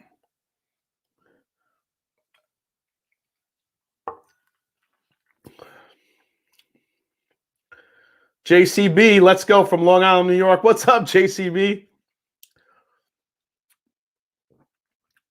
Yeah, so for me, I mean, it's a delicious rye, but yeah, I would agree with the rest of you. I'm glad I didn't pay $200 for this. This was a bottle gifted to me by them. And as good as it is, I like what 4-gate does with their finishes and their really unique finishes and combo finishes. So I'm with you. You get even the Wilderness Trail rye, the Pikesville rye, the Russell's Reserve Single Barrel rye, and some of the other brands that are sourcing some great MGP rye as well that you can get for a lot cheaper than this. Now, the Ruby Rye Springs, which was the finish in the rum and the port, I would pay $200 for that all day. That's one of the best ryes I've ever had. This is just a very good very good MGP rye. But would I want to pay $200 for this? No. I think what 4-gate does that's special is their finishes, like this bottle right here, the Kelvin Collaboration number 3. Which is probably one of the top bourbons I've tasted this year. This stuff is absolutely fucking delicious. And I know it's finished, but it's ridiculous. I mean, I'm lucky I still have that much left. I was like, I'm milking this thing. It's so damn good. But for this, yeah, I mean, it's really good. If you're a fan of 4-gate, if you're a fan of these MGP more high age whiskeys, it's good, but there's stuff that's available that you can buy that's way cheaper than this.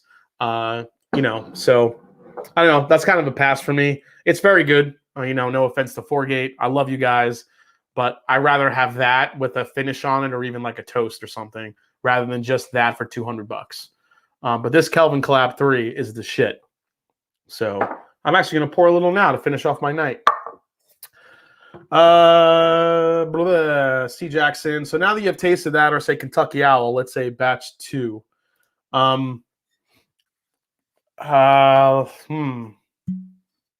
Yeah, I think I'll still take the Kentucky Owl over that. The Kentucky Owl just to me has a little bit more of a little bit layered. But that's just straight NGP. The Kentucky Owl I just think has some layered flavors, being it's a blend. Just read that OWA is becoming a twice-a-year release like Stag Junior. Are you serious? Is that happening? That's crazy. Thank you, Joel. Appreciate that. Let's go from the ATL. What's up, Jeffrey Schwartz? Thanks for chiming in tonight. Let's see. Commenter McCommonface.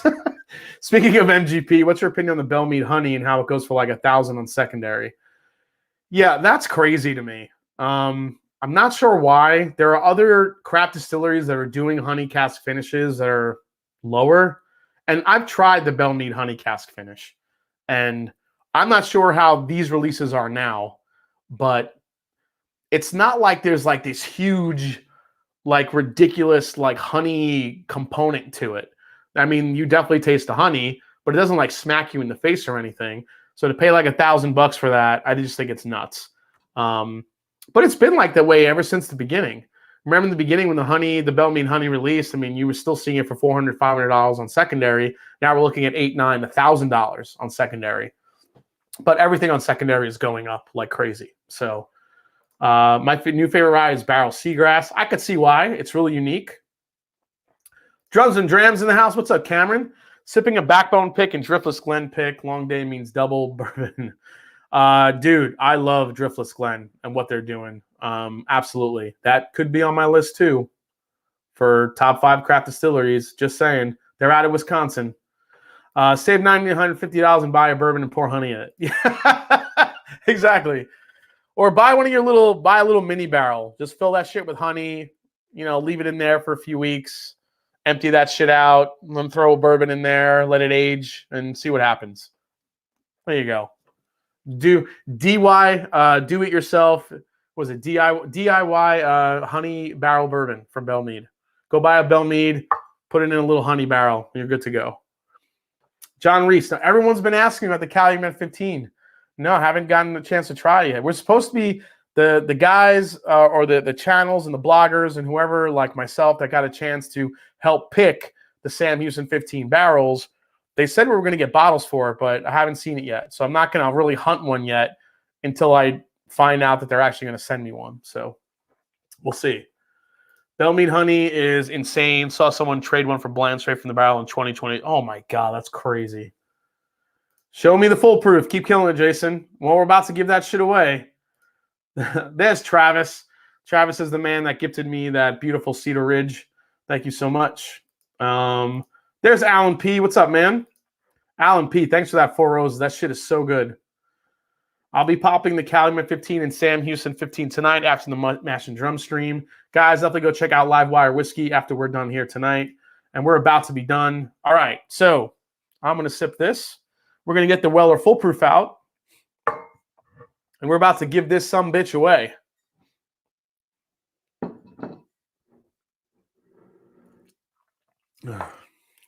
Oh, God, that's good. That Kelvin Collaboration 3, guys. It's worth every penny. I toured Driftless Glen last Saturday. They got some great stuff coming out. A Weeder soon and picked up a great port cask string. Oh, my God. That's right. That's right. Tater. It's tater salad time, everybody. Get your forks. It's tater salad time. I'm going to add some bacon bits, a little ranch dressing to that shit, and someone's walking away with a Weller Full Proof. All right. Whiskey Mountains or whoever was keeping track. Let me know how many super chats we got. No more super chats, guys, are going to go towards the giveaway. So here we go. Eric Thompson. Dear Jason, I would sincerely love to win the Weller Full Proof. Guys, I'm going to drop that tour information again. If you guys want to spend 2 days with me on a bus, Go check out the Go Prime Tours link I just dropped in the chat. You go check it out and join me in Bardstown for a fun 2 days. Mash and Drum, I was asking about the open Calumet behind you, not the... Oh, the open one. Oh, the Calumet 15. I'm sorry. This is really good if you love cherry. If you love cherry forward bourbons, like almost to the point where it's medicinal cherry, like a Luden's cough drop, then this is the shit for you.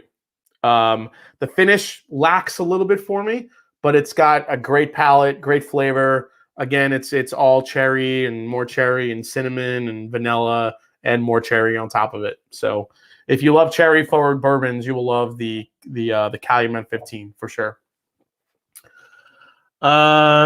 Jason, don't toss the salad. No one wants to see the damage and aftermath. Taters are us. I think I saw the number there. What was it? The Mash and Drum. Did you hear about the Knicks yet? Yeah, I'm sure they lost. Thanks so much. 229 says Cheech Artolino. Okay. Jason, F your train tour. That's what it is. It's going to be the FYO train tour. Anyone that wants to come on the FYO train tour, there's the link. All right. So a number between 1 and 229. Shit. Let's go with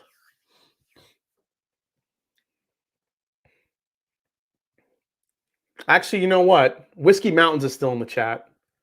Oh, wait. No, Whiskey Mountains has 233 now. Whiskey Mountains, because you just crossed the 500 mark of subscribers, which congratulations. I love you. I cannot wait for you to come on this channel. So Whiskey Mountains, a.k.a. Adriana Rodriguez, I want you to pick 233, Jason. Okay, 233. Adriana, pick a number between 1 and 233. Put it down in the chat. Put it in the chat. And you can't look at the... Don't be looking at the list. I just want you to pick the number. Come on. Let's go, Tater. Taterade. It's time to drink some Taterade, folks. Taterade with your tater salad. Okay, closing my eyes. Whiskey Mountains. Adriana says 172. All right, Whiskey Mountains. Who is number 172? Who's walking away with the Weller Foolproof store pick tonight? Tater haters. Potaters.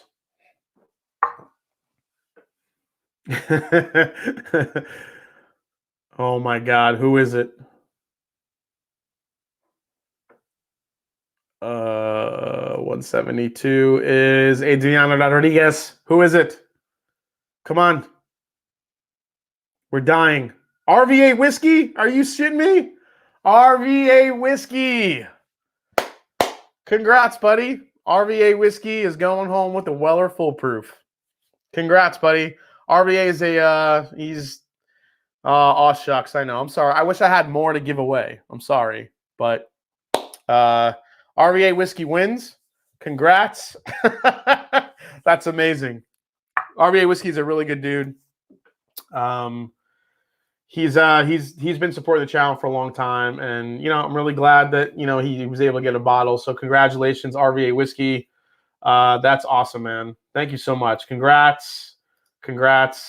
RVA, you know how to get a hold of me on Instagram, so really appreciate it. Guys, thanks for the amazing support tonight. Again, if you have not subscribed yet, please do. If you know anyone that's into bourbon or whiskey, please have them subscribe to the channel. Again, still trying to hit that 50K mark, which would be a huge milestone for this solo channel, which hopefully I could still keep entertaining for you. And dropping some knowledge. Also, if you guys have not yet, if you're interested in getting your hands on any of the Mash and Journey barrel picks we got coming up, please feel free and think about becoming a patron. I mean, we have 2 11-year bullet picks. We have an Ezra pick. We have our 4-gate toasted rye bourbon pick coming out real soon. Russell's Reserve and Elijah Craig barrel proof pick. Holy shit. A Wilderness Trail rye pick that I would actually put up against that 4-gate I just tried. It's that fucking good. So I want to thank everyone for hanging out tonight. Congrats again to RVA Whiskey. Congrats to Whiskey Mountains. Congrats to Wheels for getting his car up in order. Thanks for hanging out tonight, guys. We'll see you next week. I think we're going to have on next week's show AWS Whiskey out of Georgia in Atlanta, making some incredible stuff. I think they're going to come on the channel next week, and we're going to talk shop with them. Then following that week, we're going to actually have a really special episode with the director of the new movie called Water of Life, which centers around the distilleries and well, really a focus on Brook Lottie distillery out in Islay in Scotland. You'll see a video from me leading up to that, but when we have the director of the movie actually coming on with some Brook Lottie representatives, guys, it's going to be one you're not going to want to miss. You're going to learn a lot. And with that, as I always say, go check out Livewire Whiskey right now after this. It's not about the whiskey, it's the people you share it with. And I will see you next time on The Master and Drum. Take care, everybody. Cheers.